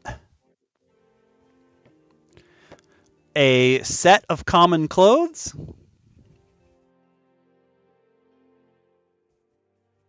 and 10 gold. Yeah, look at you, rich dudes. Oh no, do you start with none? We're going to open up yours. What do you get? You get proficiencies in sleight of hand and stealth. You get tool proficiencies in both the disguise kit and thieves tools. And then a small knife, a map of the city you grew up in, a pet mouse. That's so wildly specific. She definitely does not have a pet mouse. What? That's so wildly specific. A token to remember your parents by. This is where your tragic backstory comes in. It was actually super fitting for her. Oh, I am scared. I am scared when we reveal these. Oh, I'm yeah. gonna be very scared when we finish cooking these up. A set of common clothes, and you also get 10 gold. Which I'm sure you've stolen. Hey. Could have Oh, heard it the old-fashioned way. skipped assigning ASIs. We had already done ours, so sorry. Oh, okay. Did you talk about... Okay. How many ASIs did you do versus how many feats did you take? Oh! No, I didn't do those yet. I don't know. I thought you meant at the beginning. No, I figure we'll make the character at 1, and then we'll just go through the table for empowered and add them as we go. Cool. Hey, my Ko-fi bot's alive. Good for you. After that, we go on to traits. So, for me, that's like all the miscellaneous stuff. But as an empowered, you get proficiencies in light and medium armor. Where's my proficiency list? Where are we? Oh, here we go. Nope, that's not it. While this sheet definitely helps in some ways, in other ways, I'm like, what? Where's my stuff? It's been so long since you got to. It's been so long since you had to use it, so you're just like, huh. Yep. I'm gonna say no. I have a big space for my. Oh, I can tell you if I'm encumbered. Nah. No. All right, I'm gonna say that I can. Oh, I see. It has its own section. Never mind. I'm just dumb. Light and medium armor. And then we have all simple weapons. Mostly we want to use our fists anyway, so it doesn't really matter. Unless some ability lets us use them. Our saving throws are strength and constitution, which makes sense. So that's if we have to make a save, like say you're falling off a cliff, you got to make a strength save, we would be able to add our proficiency bonus to strength. And also constitution, so stuff like poison.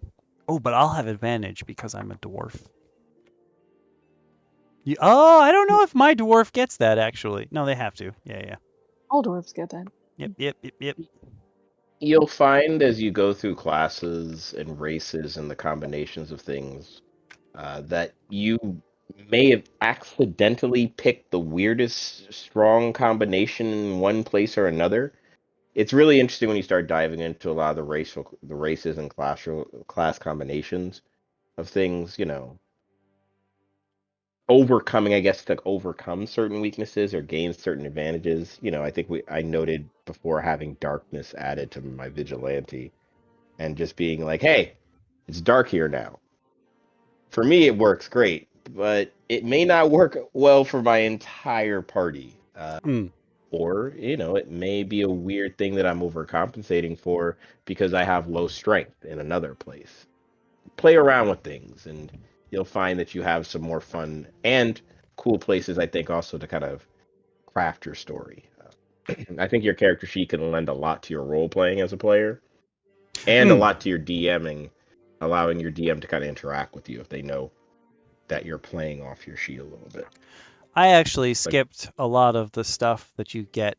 We only looked at the ability scores because that's what we were looking at, but there's a whole bunch of other traits that you get through your race, which is where we are now. So for me, I'm a dwarf. I'm not doing the new when they changed all the creatures in Monsters of the Multiverse, they made everybody have the same base speed, even if the creatures are smaller.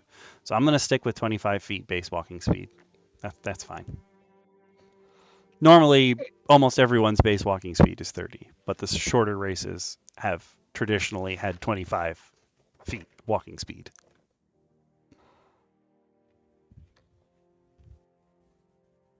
I have 3 daggers. Oh, daggers are great. I got dark vision. I can see in dim light up to 60 feet. But I only see in shades of gray. Some other things give you can only see in shades of red. I am weak to the sun. Mm. I don't do a lot in the light.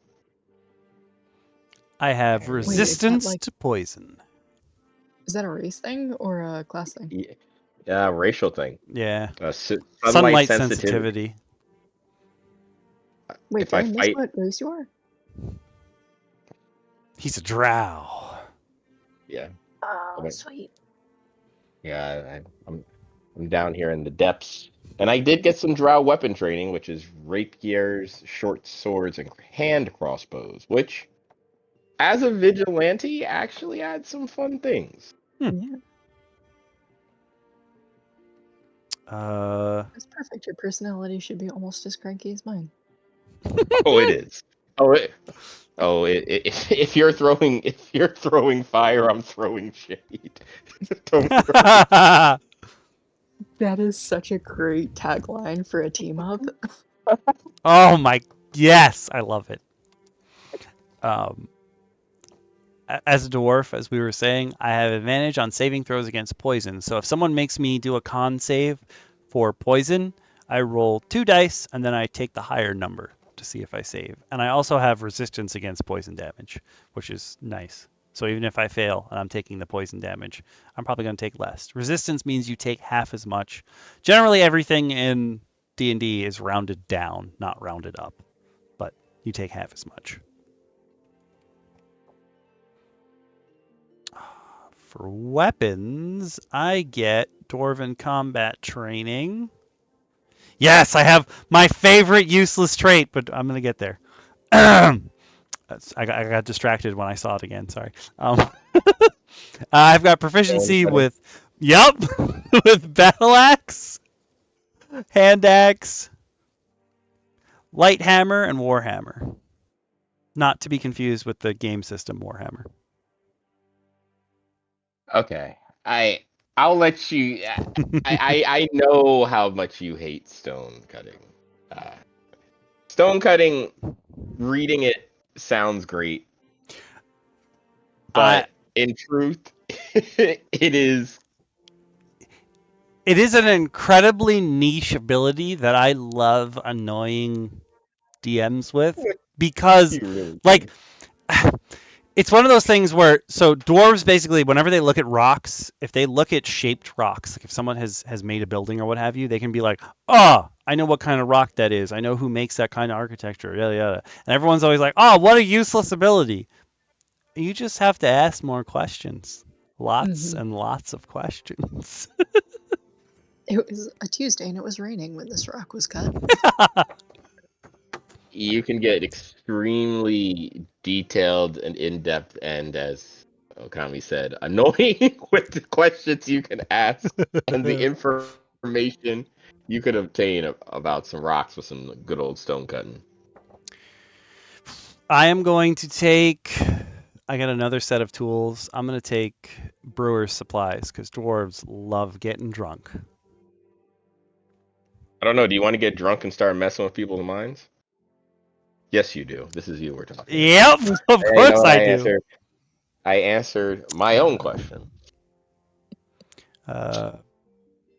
Proficient in stone cutting also makes you proficient on history checks if you're just looking at rocks. It's like, don't stand too close to the conduit if you're wearing alcohol.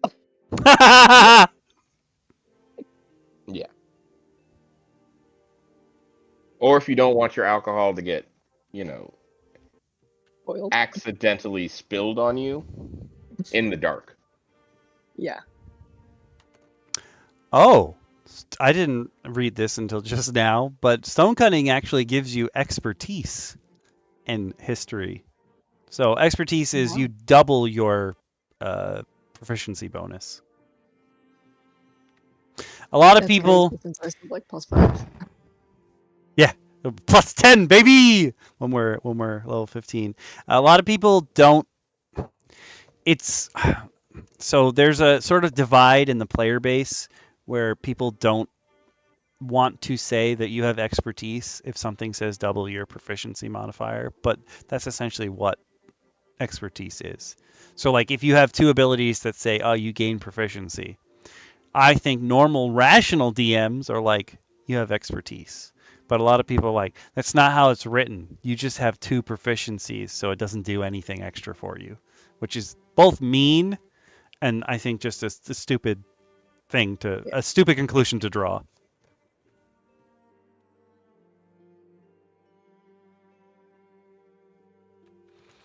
And then my languages are, I can do Common and Dwarvish. Pretty sure we're going to be kind of sticking to a base common, I think, for this, for the sake of our. I don't know how well diverse the world will be. True.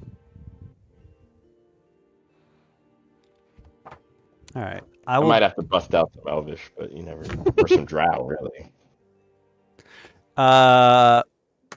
Well, that's those traits. What other traits am I missing? I will pop back over here. What do we got? Oh, we did our saving throws. Now we get to choose two skills. We can choose between acrobatics, athletics, insight, intimidation, investigation, perception, and stealth. I think I'm taking stealth.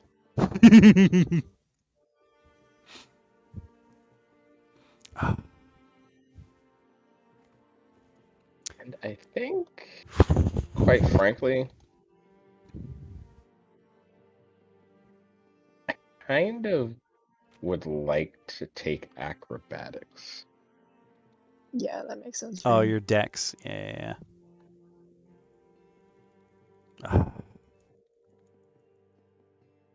I think I want to do investigation since I'm using my mind. I was going to choose insight, but I'm really just covering for the negative modifier that I have if I do that. I was thinking perception makes sense, but that's also the same idea. Actually, I should be pretty good at perceiving things. Believe in you. Oh, that's tough. I think I'm going to go perception and investigation. I will find all the things. That's my job. I'm just a sneaky sneak boy. Sneaky sneak. Just There's a glitch on my character sheet that if I say I have proficiency in investigation, it also gives me proficiency in medicine. Interesting. That's a problem. Interesting. I like it though. I like it. I Hmm. like it. I I don't want don't. to help anybody. I just want to. Yeah, I that is want to definitely help not you. in my wheelhouse. Grid, I'll take athletics. Right, that didn't make anything else. Cool. Hmm. Hemina. I'm gonna skip over the equipment portion for now because, We can do that. yeah, I want to just skip that for right now, and because we do have two more traits that we start with. We start with pure strength, which is like this class's whole shtick, in that you can add a whole die of damage onto some actions that you take.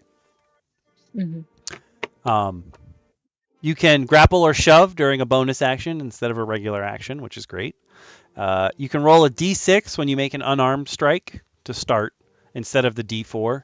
As you level up, that becomes stronger and stronger. And then you can add an extra roll of your pure strength die to the damage of unarmed strikes you make using strength if you're grappling or the target is prone. So if they're down, you basically are punching them twice as hard. Or you're holding on to them and you're punching them. Probably doing a lot of that. You're going to be choking people and punching them in the kidney. I'm basically flavoring my character's punches as all psychic abilities, so I'm basically hitting them with vectors all the time on some elfin lied stuff. Vectors. No one needs to have fun with vectors here, okay? So Maybe don't I'll mess rip. around. Maybe I'll rip someone apart, feeling cute. Maybe I'll rip someone apart.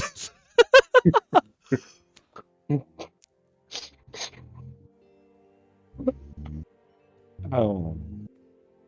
If you do notice, though, in here it mentions class features. To multi-class, you need to have a strength score of 13 and constitution score of 13.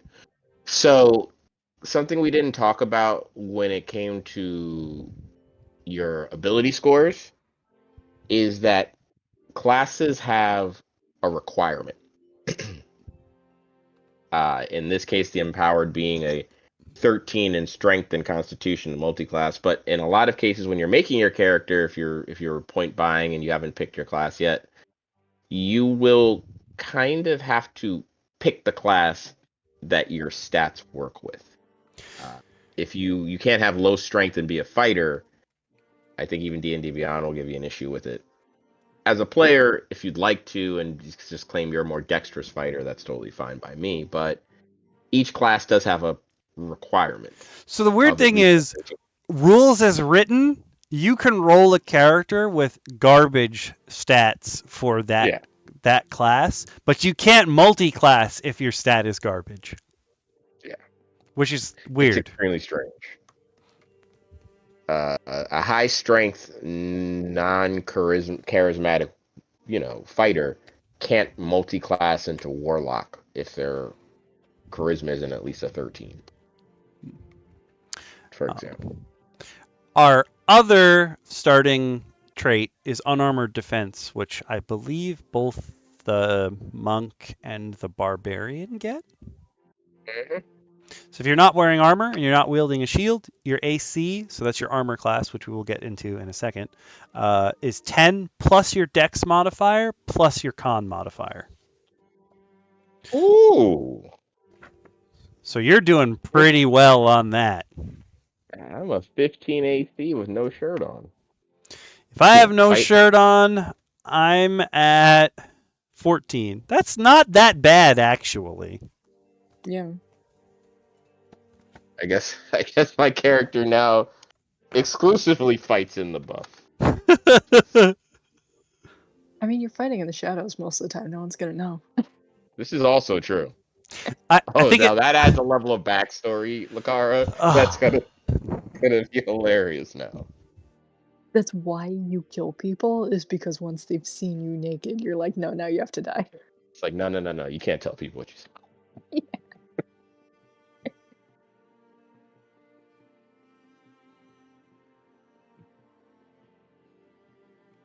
Okay.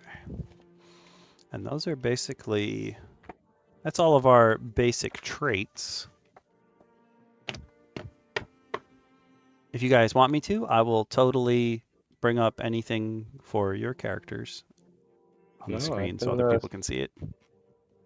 I've been noting, and also when I'm gonna put it all on the sheet proper as well and send it to you later. Okay. Doing all right. Classic D&D sheet. Next up, HP. So I said roll, but we also talked about how usually people give people their first whole hit die plus their con modifier. So the good thing about having a good con modifier is that every time you level up, you get whatever you rolled plus your con modifier. So this even applies retroactively. So say your character was totally average on Constitution when you started the game. If you up that skill, that ability score later on, it will retroactively add that con modifier onto all the levels that you've gotten before. So since con is a basic stat for us, it means we're all going to get a bonus, basically. So I think we might as well, for our first level, take the 12 plus con. We'll make it easy. Makes me a nice even 14. I am in at 16. So the empowered is very beefy, and D12 is actually the biggest hit die for a class base. I don't think there is a class with a D12. The barbarian. Barbarian. Yeah, They're D12? Yeah. yeah. Oh, I don't know why I thought they were only a D10. And like we said, you can, when you go later on, you can take the average plus your con modifier, or you can roll your D12. And if you have a nice DM, like some people here, if you roll a 1, they'll let you roll again. But only once. After that, you take it. Yeah, at a certain I point you have always to just accept it. I always take the average for HP. I can't blur my nature. Chaos! I mean that gives me 144 HP. Like, I think I'm alright. I can't wait to see how shitty my health is gonna be. This is gonna be hysterical if you roll crap. Good times, good times. Oh yeah, we got that lovely 12d10 plus our con modifier 12 times, so mine's gonna be 12d10 plus 24. Oh, God. This.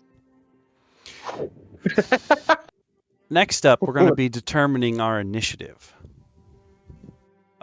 In order to determine your initiative, that is, what is it, D8 plus your modifier? You would think I would know this. All of a sudden, my brain, nope, I'm having a stroke. My brain just blank. I thought your initiative is just your dex mod. Yep, roll your D20 plus your dex mod. So on your sheets, you'll be throwing it in initiative. You'll just be putting your dex mod up there. Unless you're a, what are they called? A Harangon, is the rabbit folk race.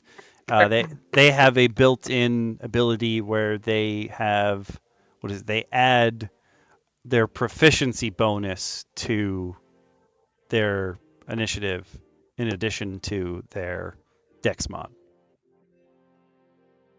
Basically, if you have a Haringen Speedster allowed in your campaign, Oh. you have created the real Flash, not Barry Allen. Mm-hmm. No one ever sees them unless you want them to. Next up are your spells and your weapons. So I think all three of us are starting with some kind of spell. Yeah. It's spells and weapons in this case for the empowered granted by our race. Yeah, you racial won't get spell. one through this class, but our races all have spells. I'm gonna go through the spells for my dwarf first because I don't know what they are. I don't have the page open, so for me, it's nothing too complicated. Since we are level 15, we do have to take note of anything we gain at higher levels. Yeah. I'm gonna for this case, so I won't have to look back at my thing. I'm just going to. Oh, I have another trait in here that I missed.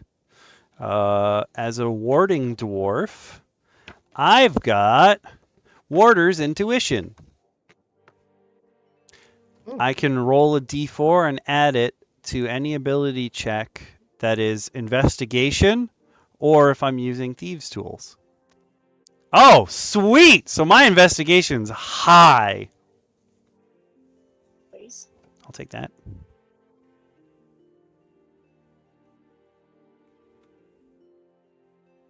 I'm going to write that in my traits section. There we go. Features. Warder's Intuition. I didn't see that before. It would be easier if we kept all the pages open at once. Like when you have the book in front of you, I think, well, no, you'd need 2 books to be on 2 different pages. That's the problem. So even like this, I'd have to do multiple monitors to really get everything that's going in at once.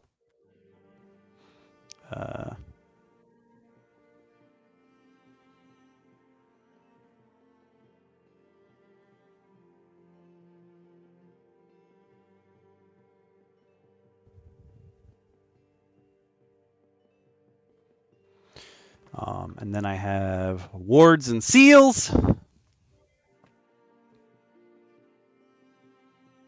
A mage armor is not going to help you if I have to choke you.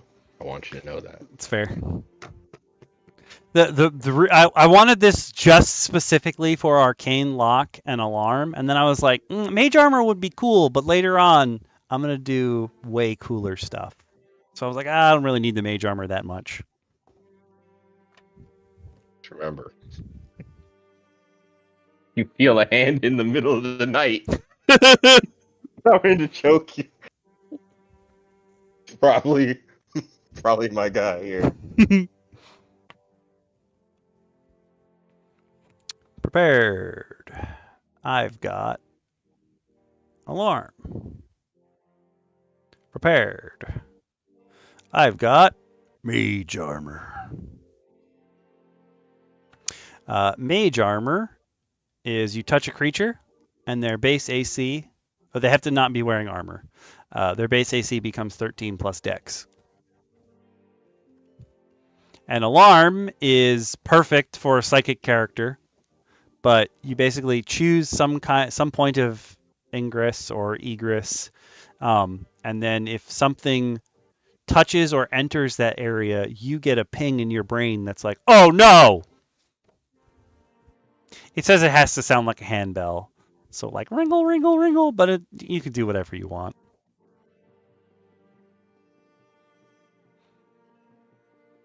You're right. I'm going to write in the arcane lock in here, even though it's level 3, because I'm going to have it. And that way I won't have to come back to this page. And we're all gonna be like running back to these pages before the next episode. Like, did I make sure I got all this stuff right?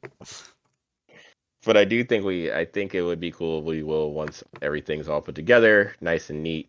We'll have those sheets up for you guys to see.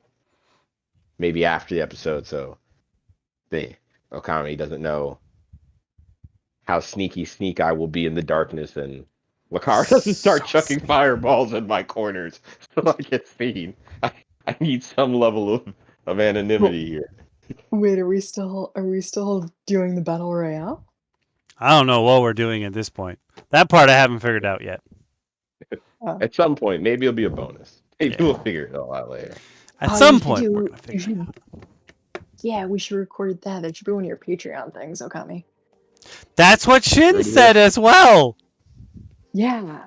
You heard it here first, folks. If you want to eventually see these characters in action, subscribe to the Patreon, and you'll get to see us build them.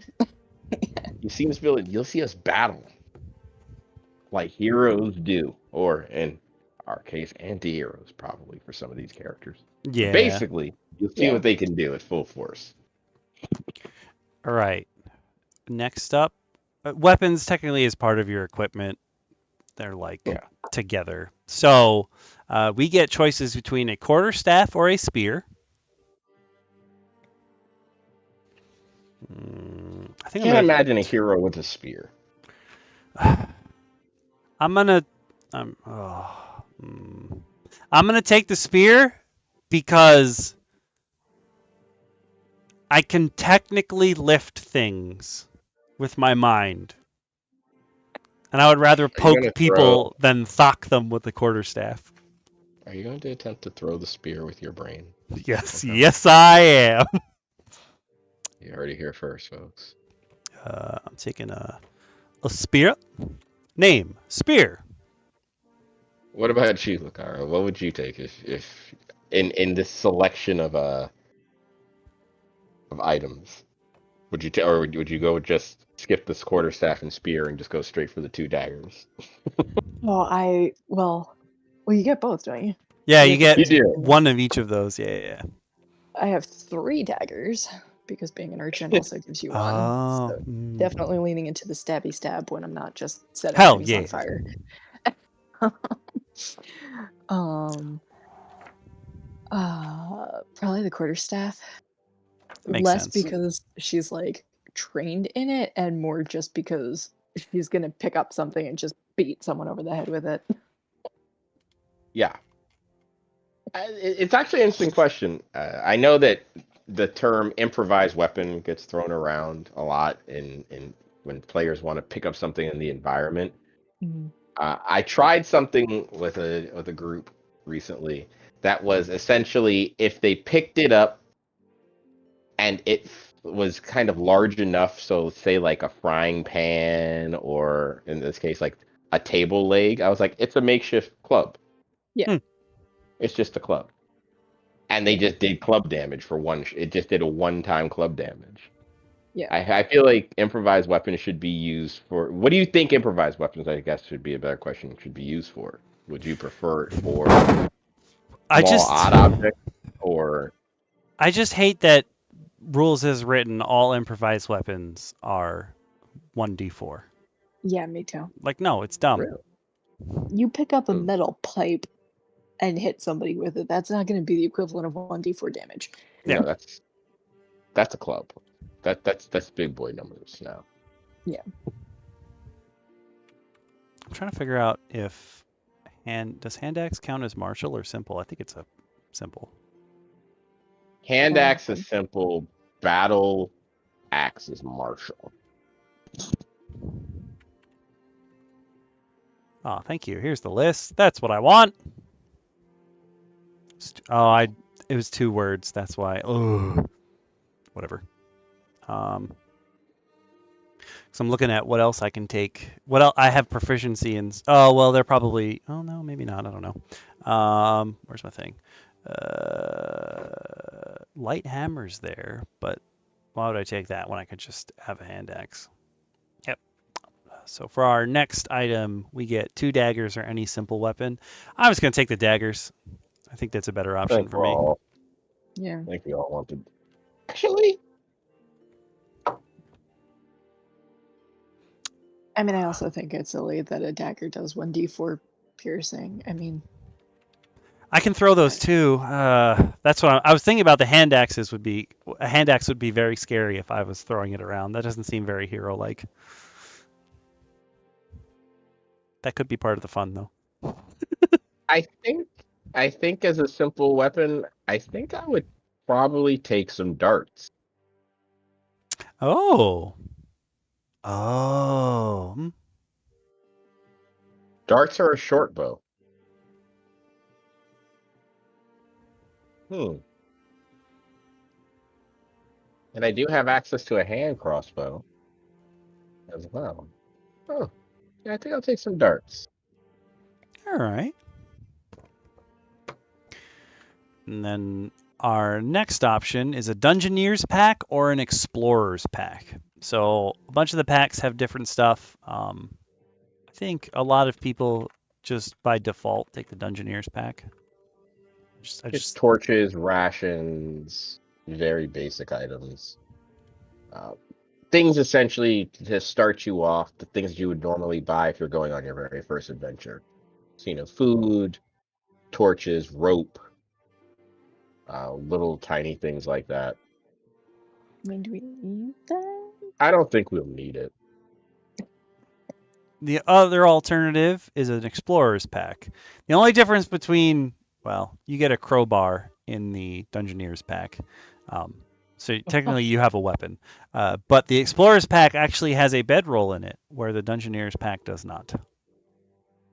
That's what I was looking up. I thought I remembered like pythons and like cool things in the Dungeoneer's pack. I just Yeah, had. 10 pythons and a crowbar. I Yeah. think I'm gonna take the Dungeoneer's pack, and if the DM lets me, before I get flight or anything like that, I will have shot the pythons into the wall and then climbed up them. Oh, yeah. That's fair. Dungeoneer's pack.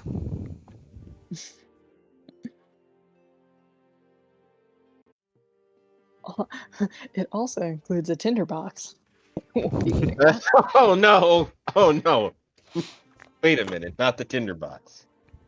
Is there anything I haven't already set on fire? No. Just in case. I'm running low on myself burning. And then It's last healing option, and I fly. what is, I think I had a stroke. A mask and cape with a design of your choosing. That we can always. Yeah, You we know don't what? have to worry about those right now. Maybe you'll see some cool idea of what we're thinking of for the Patreon video. More reason to subscribe to the Patreon. You know, feel like I have to throw that selfless shame. It just plugs in there. I We like have when to you do it guys do my for- job for me. Yeah, we have to do it for Okami because he doesn't do it for himself. Again, if you've watched any of other Okami's other videos, if you don't subscribe, he will only eat Funyuns and drink LaCroix. I was Okay. gonna say if we don't get a certain number of subscribers, we start killing civilians in the one-off. Oh, I am absolutely down. I That darkness is dropping everywhere. I strongly feel like B- Bacon's like he's doing whatever else right now, but I'm sure he was just like, I'm gonna kill a civilian. I just gotta kill a civilian. When Lacara and I do the old darkness fastball special, as I throw magical darkness in a place and he throws a flaming ball of Just set it on energy, fire. and they can't tell where it is. It's just dark. Uh, uh. Yeah, So this is we've great. turned the empowered into empowered villains. Good luck stopping us. Mm. This is bad Congratulations. because usually I play only lawful good characters. So Welcome. Welcome to the club, the murder club. Welcome. The only thing missing is AC. So AC, as we said before, since we do have unarmored defense, Yep. we get to add up some cool AC, which is our Dex and our Con, if we're not wearing armor. But your armor class is dictated by the armor you're wearing, which has its own bonuses and restrictions, allowing you and disallowing you of doing things. This class seems like it really never wants to have armor on, really. Yeah, you, for lack of a better term, you want to be naked all the time. Yeah. You're wearing your regular Look, clothes, but you're naked. Lycra doesn't give a lot of protection. Yeah. That's true. That's extremely true. So I'm going in That is- AC 14. I get to go in AC 15 and the dark.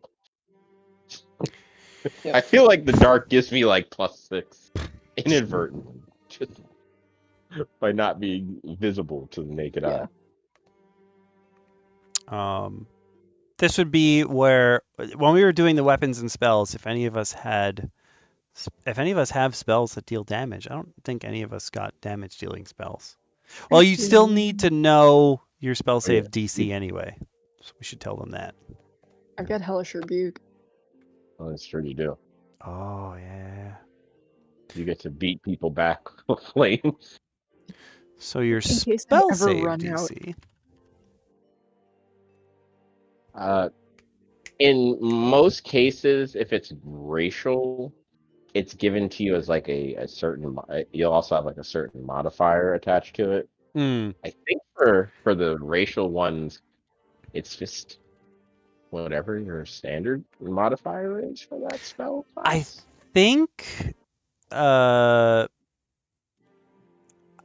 think it's charisma for a Yeah. For me, it's charisma. Yeah. I think it's charisma. It's not good for me. So basically, your spell save DC is 8 to start with, plus your proficiency bonus, plus your spell casting ability modifier. So like for tieflings, if it's based on charisma, whatever their charisma bonus is, they add that when they make a roll for an attack. As a drow, I use a charisma as well, apparently, which is very weird. I thought I would use it as an elf. You get people to you can talk people into being eaten by a spider. Oh, that's It's right. I have 8. ammo hand. It's 8 plus your proficiency plus your Your spellcasting, right? Yeah. Or minus is the modifier, case, yeah. maybe. Yeah.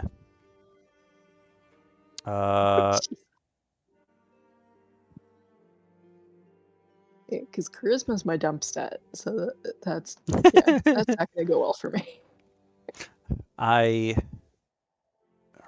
now though. Oh, and if any of you need to know your attack bonus, it is essentially, so if it's a ranged or a finesse weapon, you can use Dex for this, or if your character class or whatever says that you could use Dex instead. Most of the time it's using your strength. So your strength modifier plus your proficiency if you're proficient with that weapon. So for us for me, if we're starting at 1, then your proficiency bonus is only 2.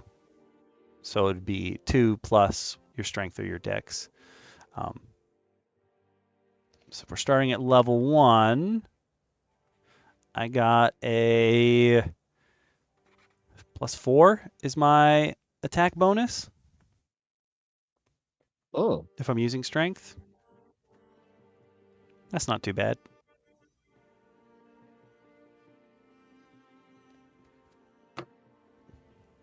I got a good healthy +1 to my strength.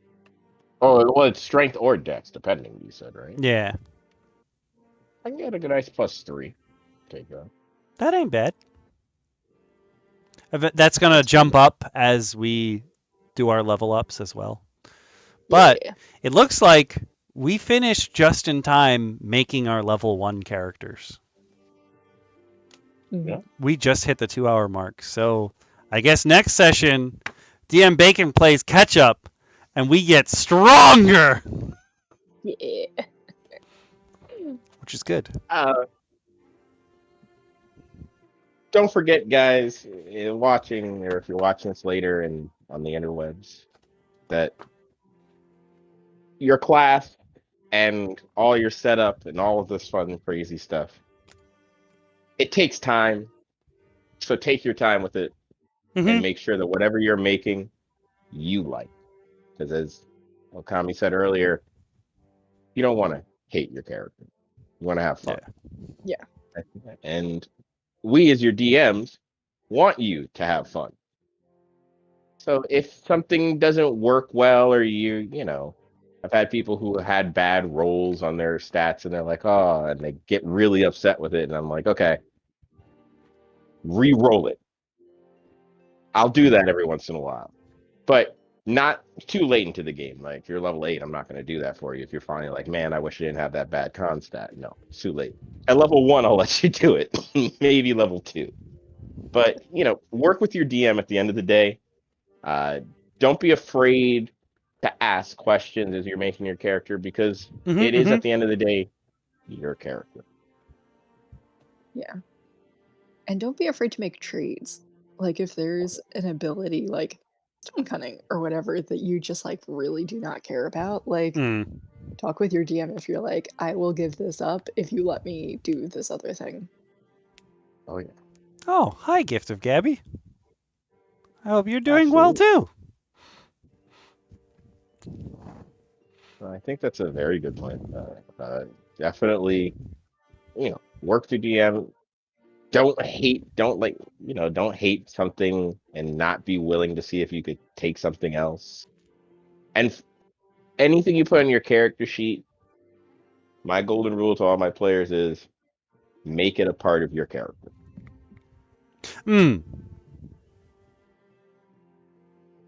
Be happy to embrace anything you've slapped on your character sheet as a part of your character's personality and person.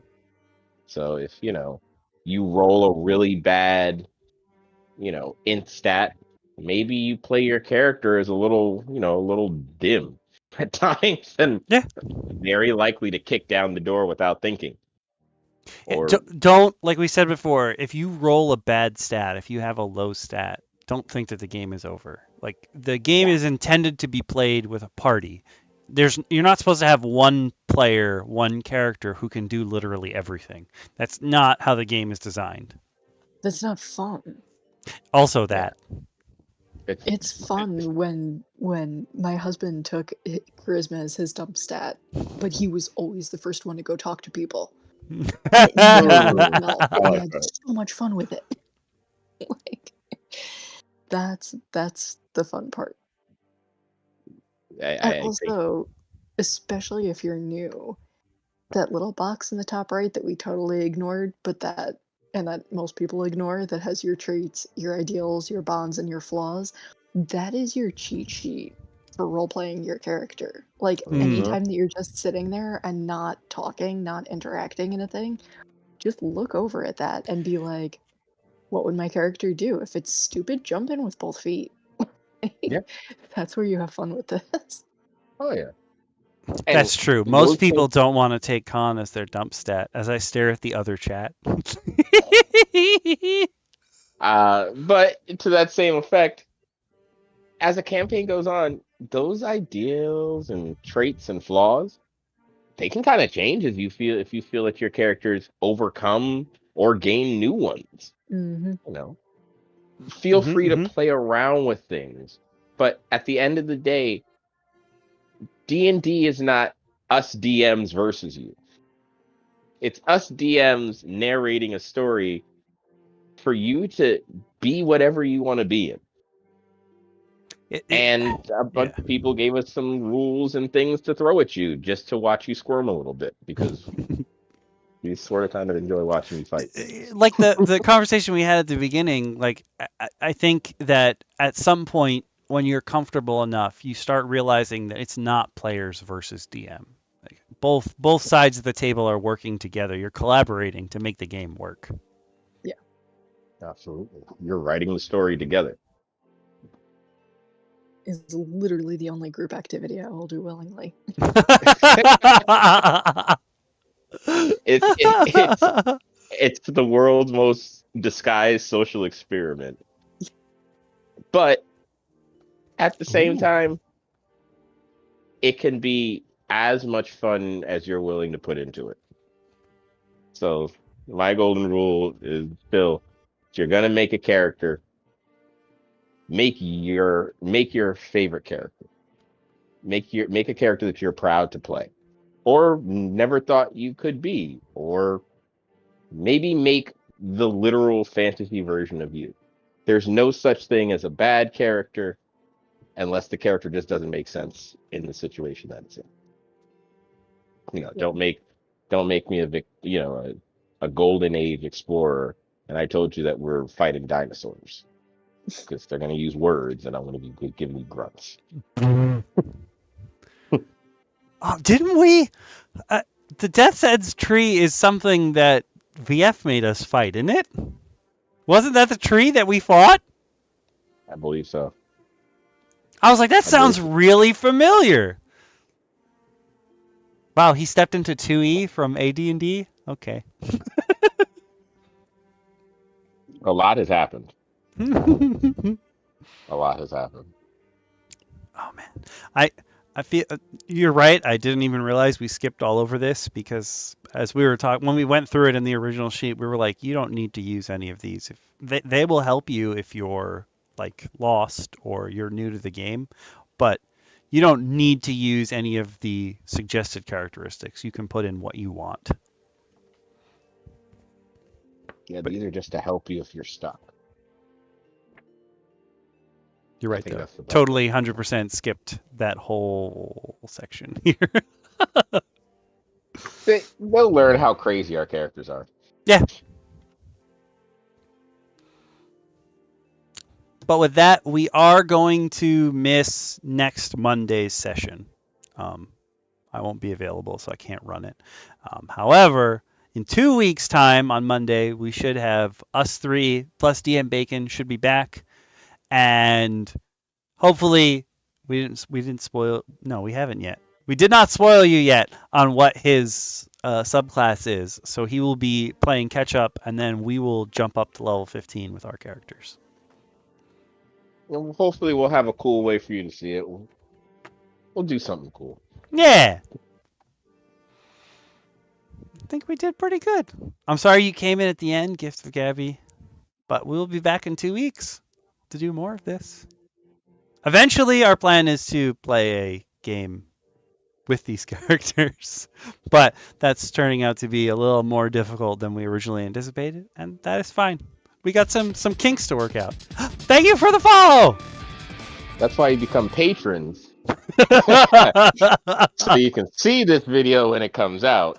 And I don't show up to Okami's house with 16 cases of LaCroix.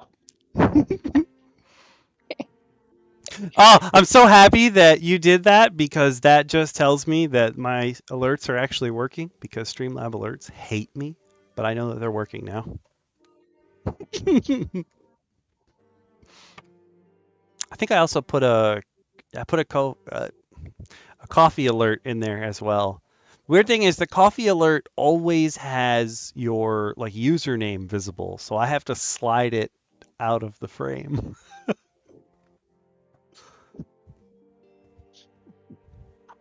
It's also lopsided.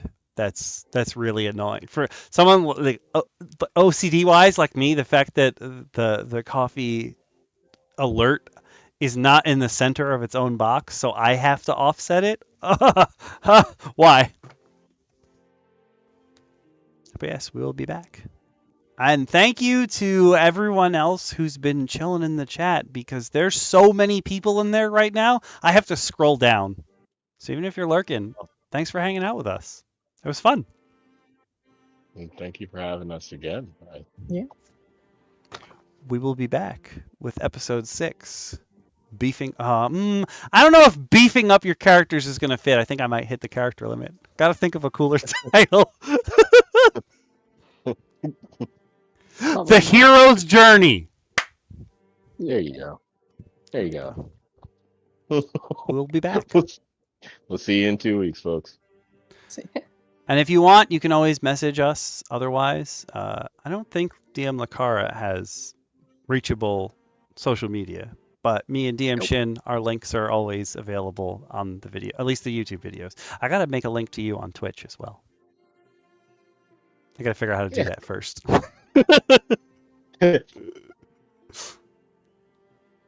And you can always catch the previous episodes that we've done on YouTube. The VODs will stay up there forever. Unfortunately, the Twitch VODs will only stay up there for 2 weeks. But they are always visible on YouTube. And there's a link in the description below. Click all the links, do all the things. Come hang out with us. We're lonely. And give us a reason to talk more shop, because we don't need it. And with that, we will see you guys. Have a good one, folks. See you in 2 weeks. See. I think I have to stop.